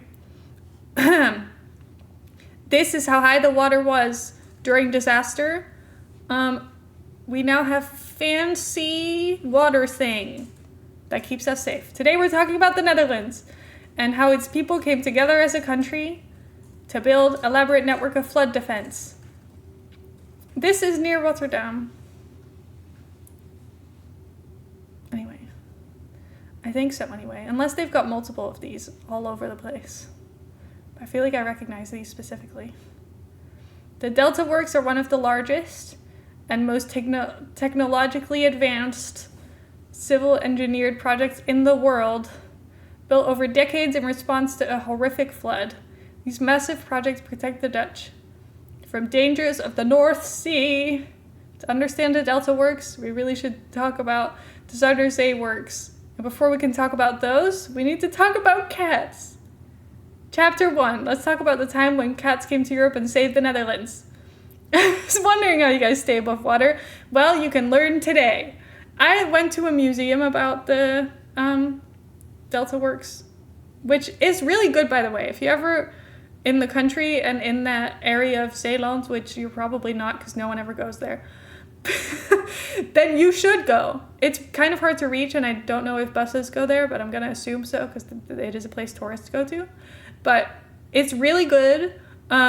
They also have like a simulation room you can go into. Am I being too loud? Sorry.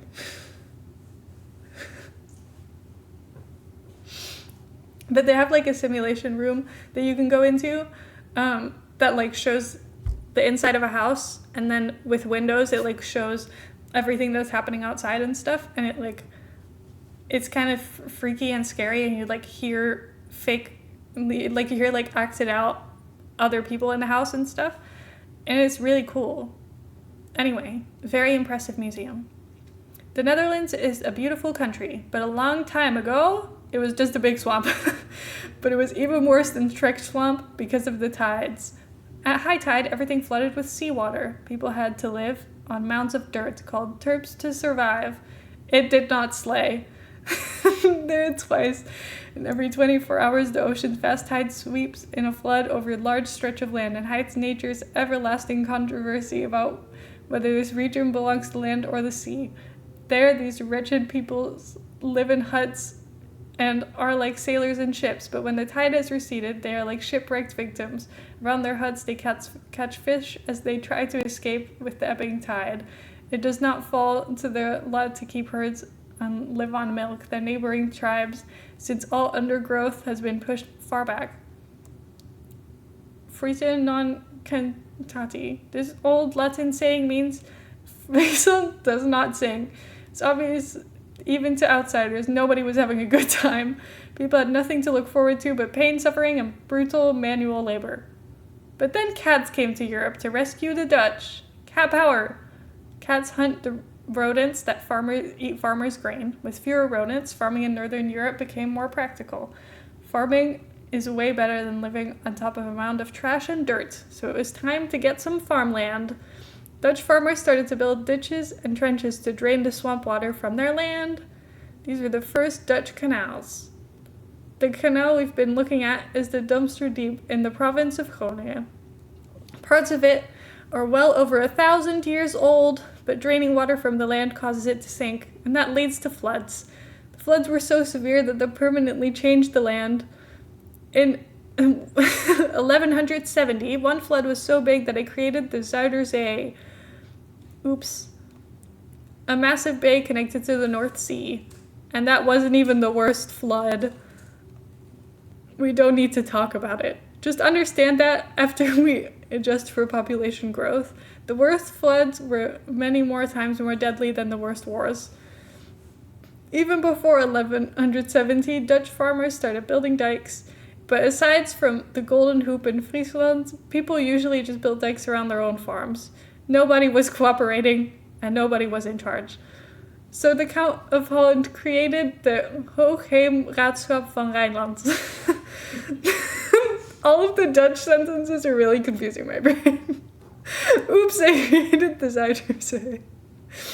The Rijnland Water Board. The Hoogheemraadschap van Rijnland. The thing about old Dutch water authorities is that they were not fucking around. At one point, the Count of Holland sent his army to burn down an entire village because they were slacking off on dike maintenance. Another time, the Hoogheemraadschap van Rijnland put a whipping post and a gallows in front of one of their dikes to inspire people to do their civic duty.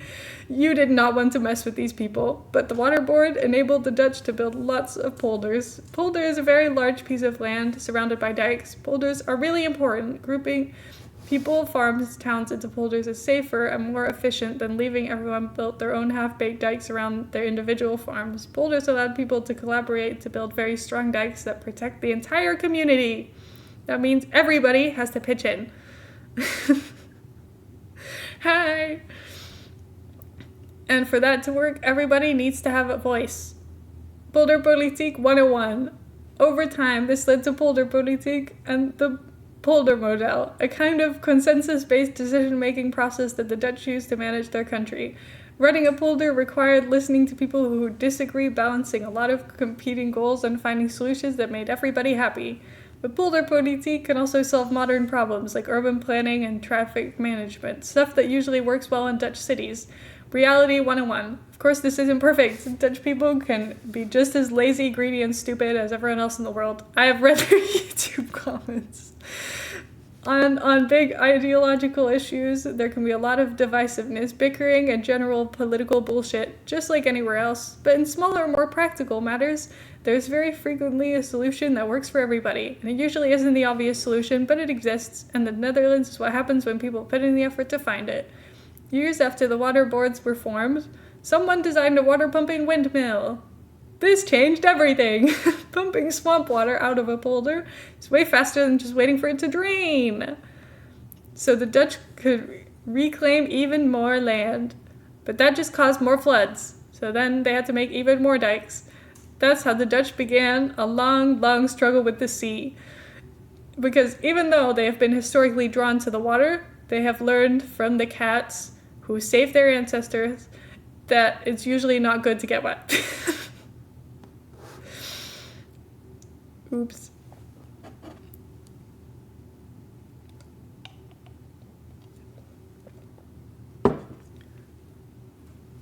You got this. Or not. I believe in you. I love videos of cats in water because I'm like, you know that this wasn't a good idea and you did it anyway. Why did you do that? Chapter 2. Also very sick. I'm allergic. Have fun.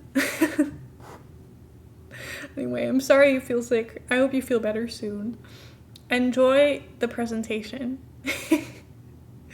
Let's talk about the Zuiderzee Works, a massively ambitious mega project to extract an entire new province from the sea. Remember the Zuiderzee? The Dutch has been using it for fishing, but there weren't many fish anymore. They also used it as a harbor to connect Amsterdam to the North Sea. But while the Zuiderzee was deep enough for this old-timey Dutch... certainly wasn't deep enough for the 20th century Dutch ships like this one. Besides, they had recently completed the Noordzee Canal, which provides safer and simpler access to the ocean and is deep enough for modern ships. Zuiderzee floods of 1916. In 1916, the Zuiderzee flooded during a storm. The flood was extremely destructive and it couldn't have come at a worse time. I've seen photographs of the damage, and while I'm not showing them to you, food shortages. The Netherlands didn't participate in World War I, but the war disrupted the Dutch economy, leading to food shortages. The prospect of famine led to riots and widespread civil unrest.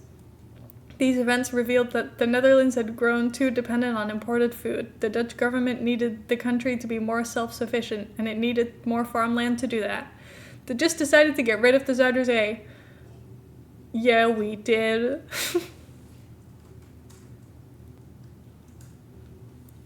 I don't even know what that said. Anyway, Cornelis Lely was a well-connected politician, but he was not like most politicians.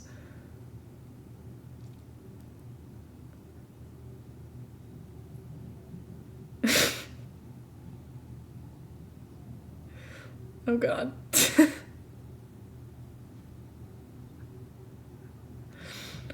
Because he had studied engineering in university. He had the engineering skills to plan the project and the political connections to get it approved. And so the Zuiderzee works began.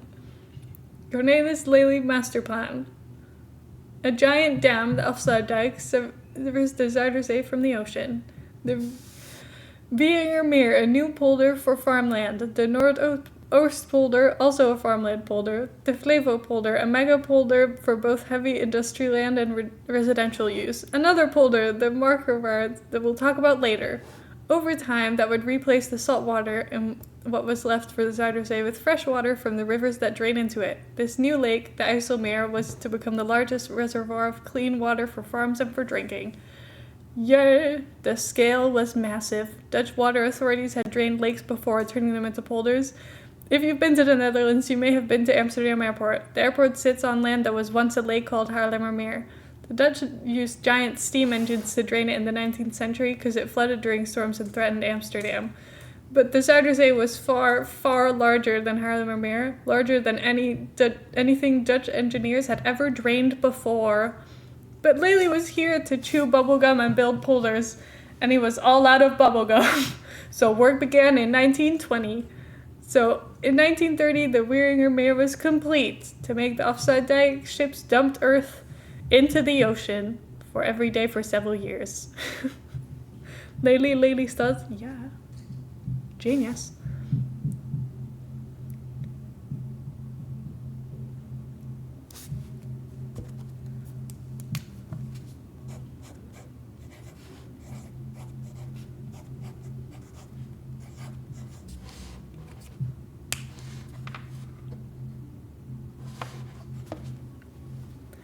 Wild, what do you mean to just got rid of a body of water? I know. You just take a drink of water.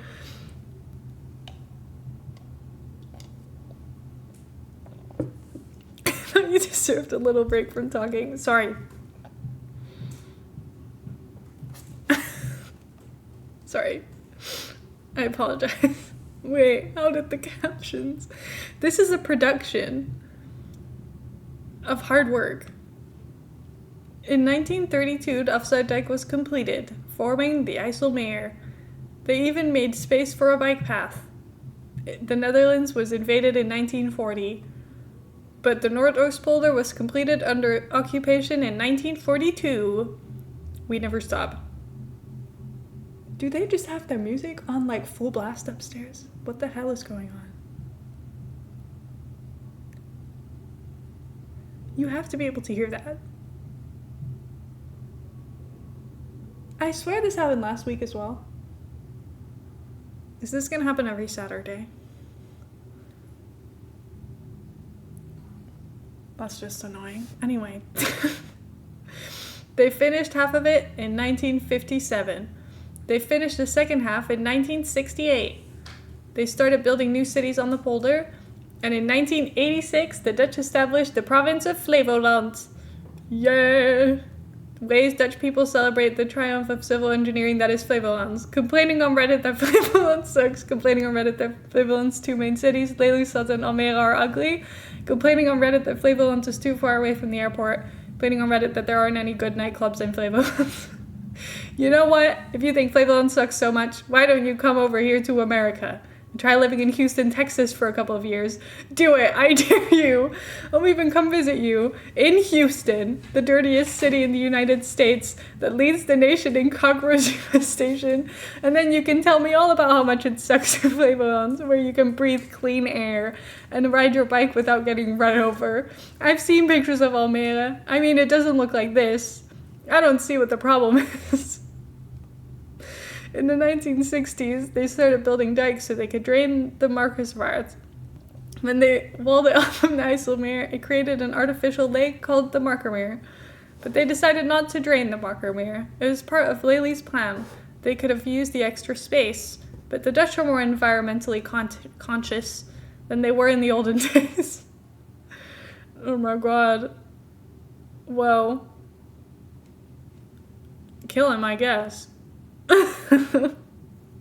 People from Almere and Lelystad just tell you not to come to Almere and Lelystad. I mean, to be honest, most people in the Netherlands will tell you not to come to the Netherlands at all, so we're just a bit negative over here, it seems. I've learned to appreciate it. They decided that the polder wasn't worth the ecological cost of building it, and now they're building artificial islands in the lake so migrating birds will have a place to rest. That's so cute. The legacy of the Zuiderzee works. In the end, the Dutch managed to reclaim about 45% of the Zuiderzee. And aside from cancelling the Markerswaard polder, the Dutch completed Cornelis Lely's original plan almost exactly as he had envisioned it. To me, it's sad that Lely never lived to walk through the polders he designed and that he never got to visit the city named in his honor. But he knew that he would never get to do those things. The fascinating thing about the Zuiderzee works is that the thing that feels the most foreign to me from my perspective as an American. Everyone knew this would take decades. They knew that their sacrifices wouldn't yield much benefit to themselves in their own lifetimes. In their position, most Americans would have asked, what's in it for me today? I personally would have asked, what's in it for me? Zuiderzee Works together formed the largest land reclamation project of the 20th century. They're one of the greatest engineering accomplishments in history. And they didn't even do it for themselves. Let's go. Never knew it was Lelystad. I don't think oh my god, my camera, every time I'm on these orange screens I look awful. I look like Anxiety from Inside Out. With like the shirt as well. Anyway. Let's talk about the Delta Work, the most elaborate flood protection system in the entire world. In 1953, flood is an unpleasant topic, so I'm not going to make Lika talk about it. It is unpleasant. Look at them. Already not fun. See? Watersnood Museum. Really disastrous flood is called watersnood in Dutch. In 1953, flood is called watersnoodramp. If you search for these words on the internet, you find the website of the museum, which will teach you everything you need to know about this tragic event. All we need to know right now is that it happened. It was serious enough to motivate an entire country to act. Wasn't all bad news, however. Remember the upside dike? Planning ahead paid off, held strong during the storm, and paid for the entire construction cost in a single day. Yay. Hi, Robin. How are you? Also, a lot of people in Zeeland who lost their farmland in the flood. What is going on? We have really obnoxious neighbors on a Saturday night.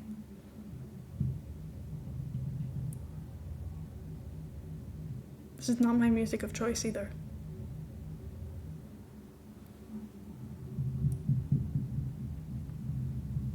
It's so annoying. It's not us. We're not the annoying ones. I'm like, if I went out on the balcony, I could probably go looking for whoever's making all this noise and start throwing rocks at their windows. I wouldn't do that. Yeah, I wouldn't throw rocks at their windows. Don't worry about me. were able to get new farms in the Noordoostpolder. The extra land came in handy. Check out this black cat, Heather. Heather got a little bit of, if you're falling asleep, here's something to keep your attention. Is it working?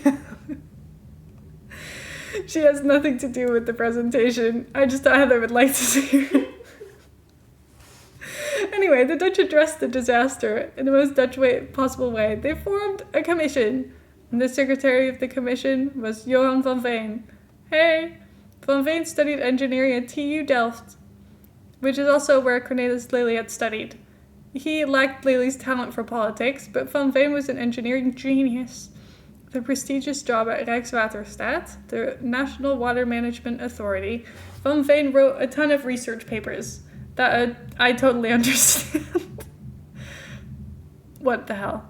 And he also wrote a book for the general public about the history of water management in the Netherlands. Van Veen was extremely proud of the Dutch tradition of civil engineering, so he wrote his book in English, not Dutch, so everyone would know who's in charge. Van Veen had been working on a flood protection plan for several years. If the commission could build on this work, they could totally speedrun the planning phase. Pangolin style! The commission issued its first report just 3 months after it was formed. Others would soon follow. In 1955, the Delta Plan was adopted. It was the most ambitious engineering plan of the history of the Netherlands. It would sever huge lengths of coastline from the sea. Let's go. First item of business with the Hollandse IJssel. Hollandse IJssel, that's a river that flows from New Utrecht down to Rotterdam. Whee! Yes, it does. In a storm, water could travel up the river and flood the inland parts of the country. Whose medieval dikes dated back to hold my beer era of Dutch water management. They designed a massive storm barrier that could close in minutes. Didn't I tell you? It's near Rotterdam. I know things. I know what happens in my country. Anyway, dropping two 600,000 kilogram steel gates into the water and shielding the river from the sea. That's crazy. I didn't know they were that heavy. A giant concrete structure. We've seen these in real life. That tower 45 meters above the water to let ships pass underneath. The Hollandse IJsselkering was finished in 1958. Next part of the plan was to connect these 3 islands with dams that had roads running on top of them. Big things from water give me the heebie-jeebies. Honestly, really valid. It is a bit scary. I don't like the close-ups of like really big boats and stuff where they show how big they actually are. It's really scary. Combined with bouldering projects, these dams connected the islands to the mainland, increasing their protection against floods. Here's what they look like today. Sorry, that was a bit quick. You can appreciate them a little bit longer. Look at my silly little country. Anyway. Hoogheemraadschap van Rijnland. Remember these guys from the first chapter? As far as I know, they weren't involved in this project. Just wanted to say it again. Oh, thanks. Great. Thanks, Leah. These baby projects out of the way, the hard work could begin. Computing before computers. In 19, that says 2025. My brain autofilled. Engineers used complex computer simulations to predict the flow of water. In 1953, computers barely even existed. They couldn't handle the mountain of calculations necessary to design the delta works. Johan van Veen wrote a single coastal project could require 300,000 person-hours of calculation just for the tides. How did they design these projects so quickly? Just invent computers, I guess. Van Veen realized the flow of electricity through wires was a lot like the flow of water. So it didn't matter that the American computers were too slow for his needs. He could just invent his own computers, an analog computer that purpose-built for Dutch water management simulations. So he did. What does Heim mean? I don't know. Was used until the 1980s, when America's computers finally caught up. Another way to simulate water is with water itself. Dutch engineers built the waterloopbos, where they built giant scale models to test their designs. Look at them! That's so fun. complex interactions. The Zuiderzee works are impressive because of how big they are, but the Delta works are impressive because how complicated they are. Each project affects every other project, because if you stop water from going somewhere, it will have to go somewhere else. That's why mathematics and simulations were so important. Example, the Grevelinge Dam wasn't built to stop floods at all. Job is to help out these other dams, but also make the other dams easier to build.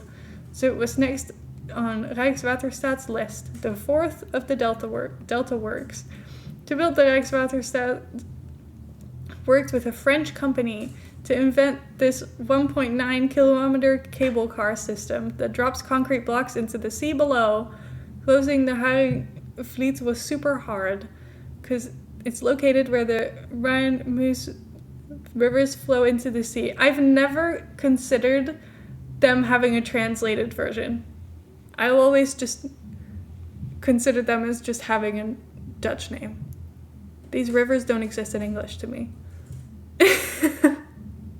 The Maas? Yeah, I think so.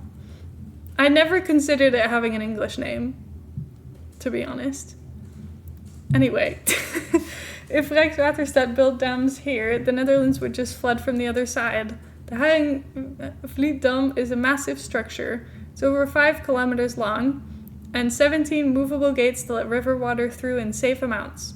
They built the Volkerak Dam behind it as a helper dam to manage the tides. Eventually, you're going to wonder, how did they build all this without seriously damaging the environment? They didn't. Environmental damage! Yay! It might surprise you to learn that old white men from the 1950s are maybe not the most responsible stewards of natural world. It only took a few weeks after closing the Haringvliet for its marine life to die. Before long, it was clear that the Delta works were having an enormous negative impact on the environment. Even today in 2025, some of the damage has yet to be repaired. This came to head in the early 1970s during the construction of the Oosterscheldekering. Started in 1967, it was to be a massive dam that closed off this entire inlet forever, but that would replace the seawater with fresh water. It would be irreversible damage to marine life. Fishermen were about to lose their livelihoods, and environmentalists were upset. Polderpolitiek 102. It's impossible to not finish the dam. People will die in the next flood without it. The project has already been approved. Construction is already underway. People can complain all they want, but it won't change anything. That's what I would have said if I had been in charge. But remember the old guiding principles of polder management. Everyone has to commit, so everyone gets a voice, and the solutions usually aren't the easiest or the most obvious. Do you write a script or just go with the flow? That's what I'm thinking. They're so well produced and they make so much sense. Anyway, construction was halted, and the Dutch addressed the problem. In the most Dutch way possible, they formed the commission. Commission redesigned the dam, adding huge floodgates. Normally the gates are open, allowing seawater and marine life to pass. But Rijkswaterstaat can choose to close the gates during storms with a touch of a button. To make this possible, they had to build more helper dams to reduce strain on the floodgates. Those extra dams also improved transportation, walled off reservoirs of water for farmers, and created very useful shipping lanes to Antwerp. Amazingly, in the end, everybody got what they wanted. Jewel of the Delta works. Oosterscheldekering is over 9 kilometers long, and it's praised worldwide. It's one of the great wonders of the modern world. Also shows the benefits of Dutch consensus-based politics. When it was completed in 1986, Queen Beatrix celebrated the event, slay, by saying a bunch of stuff in Dutch. I even understood this part. De stormvloedkering is gesloten. De deltawerken zijn voltooid. Zeeland is veilig. The storm flood barrier is closed. The delta works are completed. Zeeland is safe. Thank you for making me speak Dutch all over and over and over and over. In the end, Rijkswaterstaat built over a dozen massive dams and storm barriers. We only talked about a few of them, but I'd like to call your attention to one more, located outside of Rotterdam. The Maaslandkering, completed in 1997. This one's fancy looking. One of the largest moving structures in the entire world. Maaslandkering is very rarely closed, but in the very worst storms, its massive gates swing shut.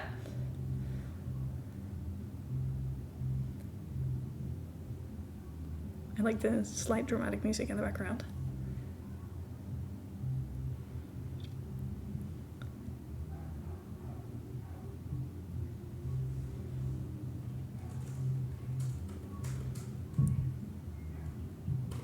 His redeemed Dutch word of the day is zillion times without using any channel boards. I know. It's a bit slow to shut. It's satisfying. Oh, I just mixed two messages. It doesn't look urgent. That's what I'm thinking. But I guess now they can predict storms. That's fine. Living Dutch is so satisfying to me. Thank you. Kath doesn't like it, I don't think. A lot of people don't. To protect Europe's busiest port from harm, I just wanted you to see it. Because it's so badass. The legacy of the Delta Works. The Delta Works are the largest and most complex flood protection system in the world. In addition to the project themselves, Dutch engineers designed and built new computers, ships, and cable car systems. They devised entirely new ways to build. They invented new ways to invent. Johan van Veen's vision of the future took 40 years to complete and cost billions of guilder, but it worked. The legacy of the Delta Works. I'm only aware of the single instance in 2023 when Rijkswaterstaat had to activate every flood protocol measure in the country, but everything worked perfectly and there were no floods. Today, a storm that strikes the Dutch coast is such a safe, boring event that it's hard to find news stories when it happens. The Delta Works taught the Dutch a harsh but important lesson about living in harmony with nature.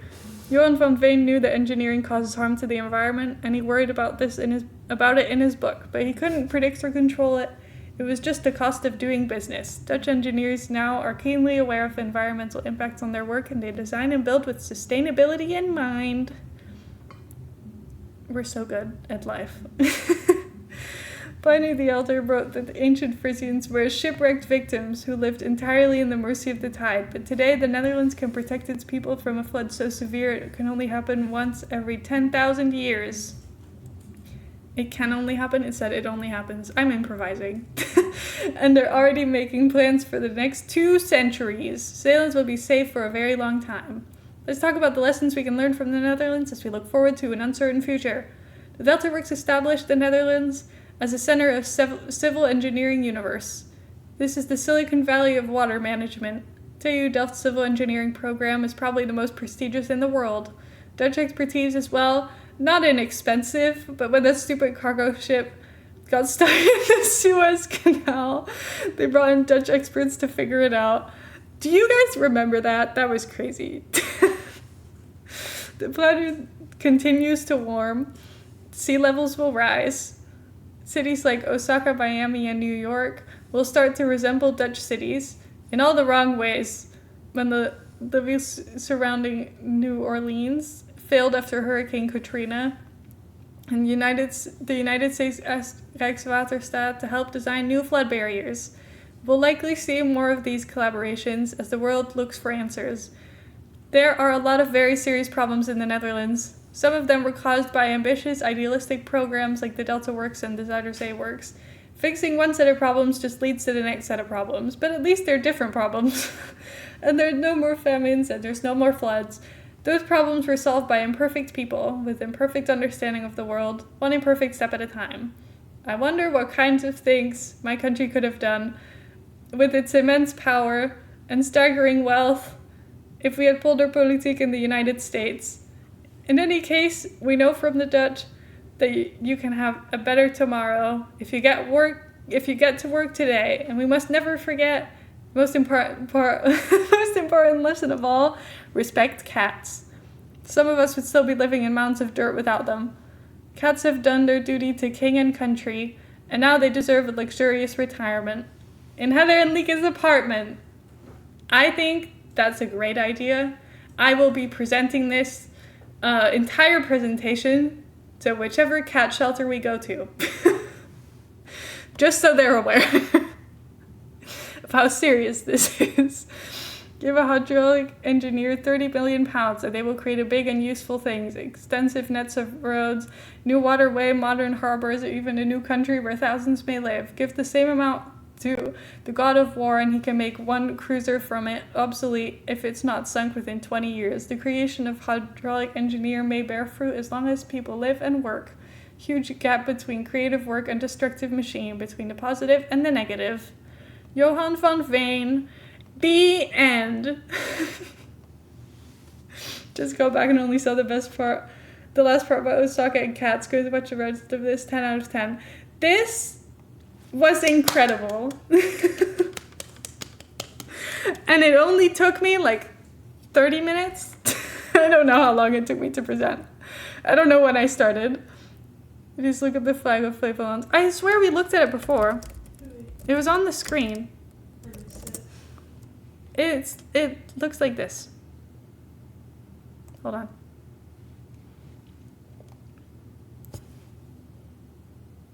It was on the screen. Playful Lunch flag. just to be sure. Anyway. But that was so good. And read the description? What do you mean read the description? And analyze it? Hold on.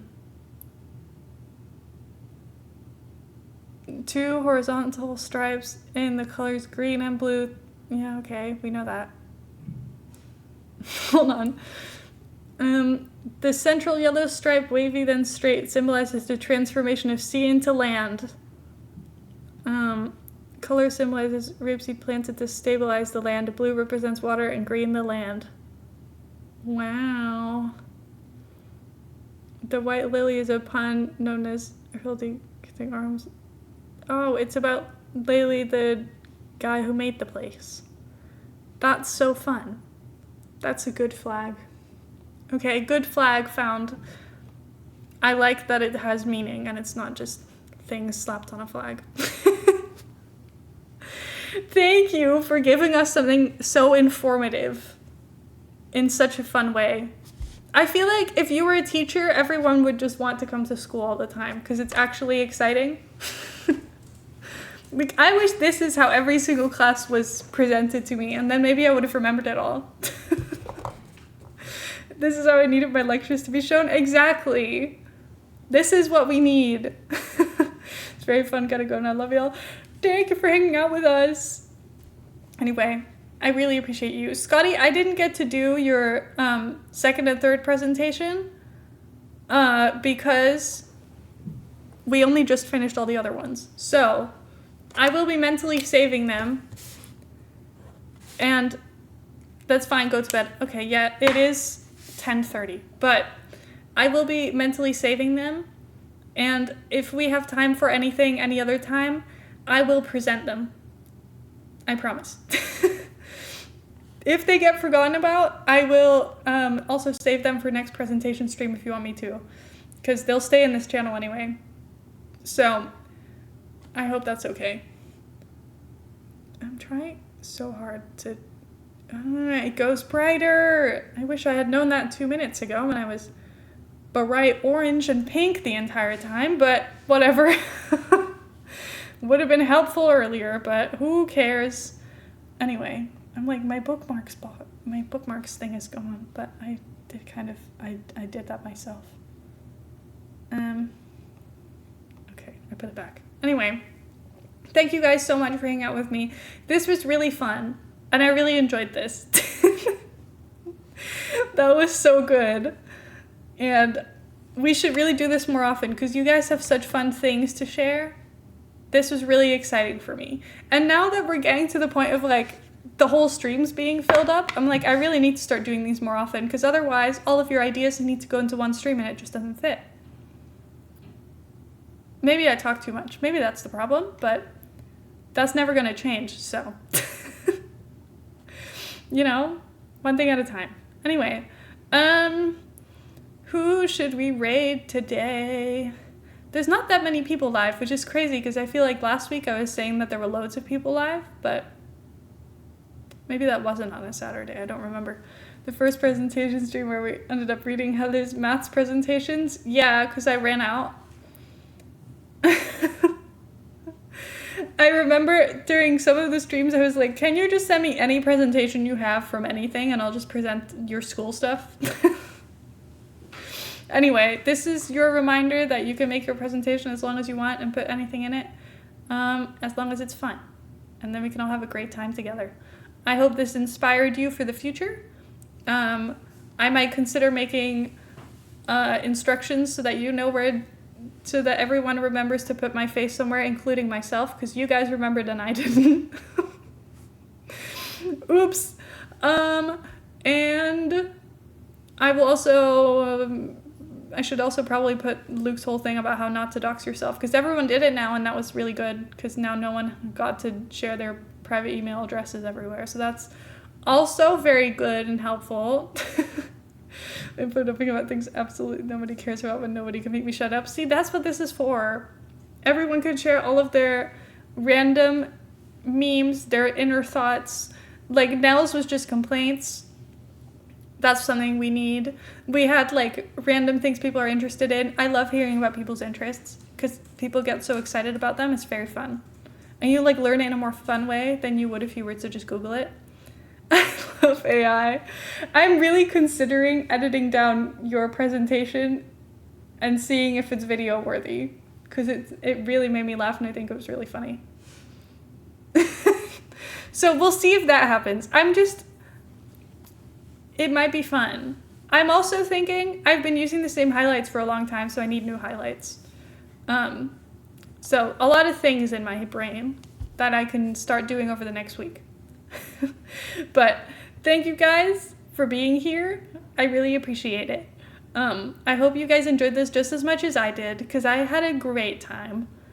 Now, where should we go? There's literally like 10 people that I follow live right now. I'm not sure what to do about this. Love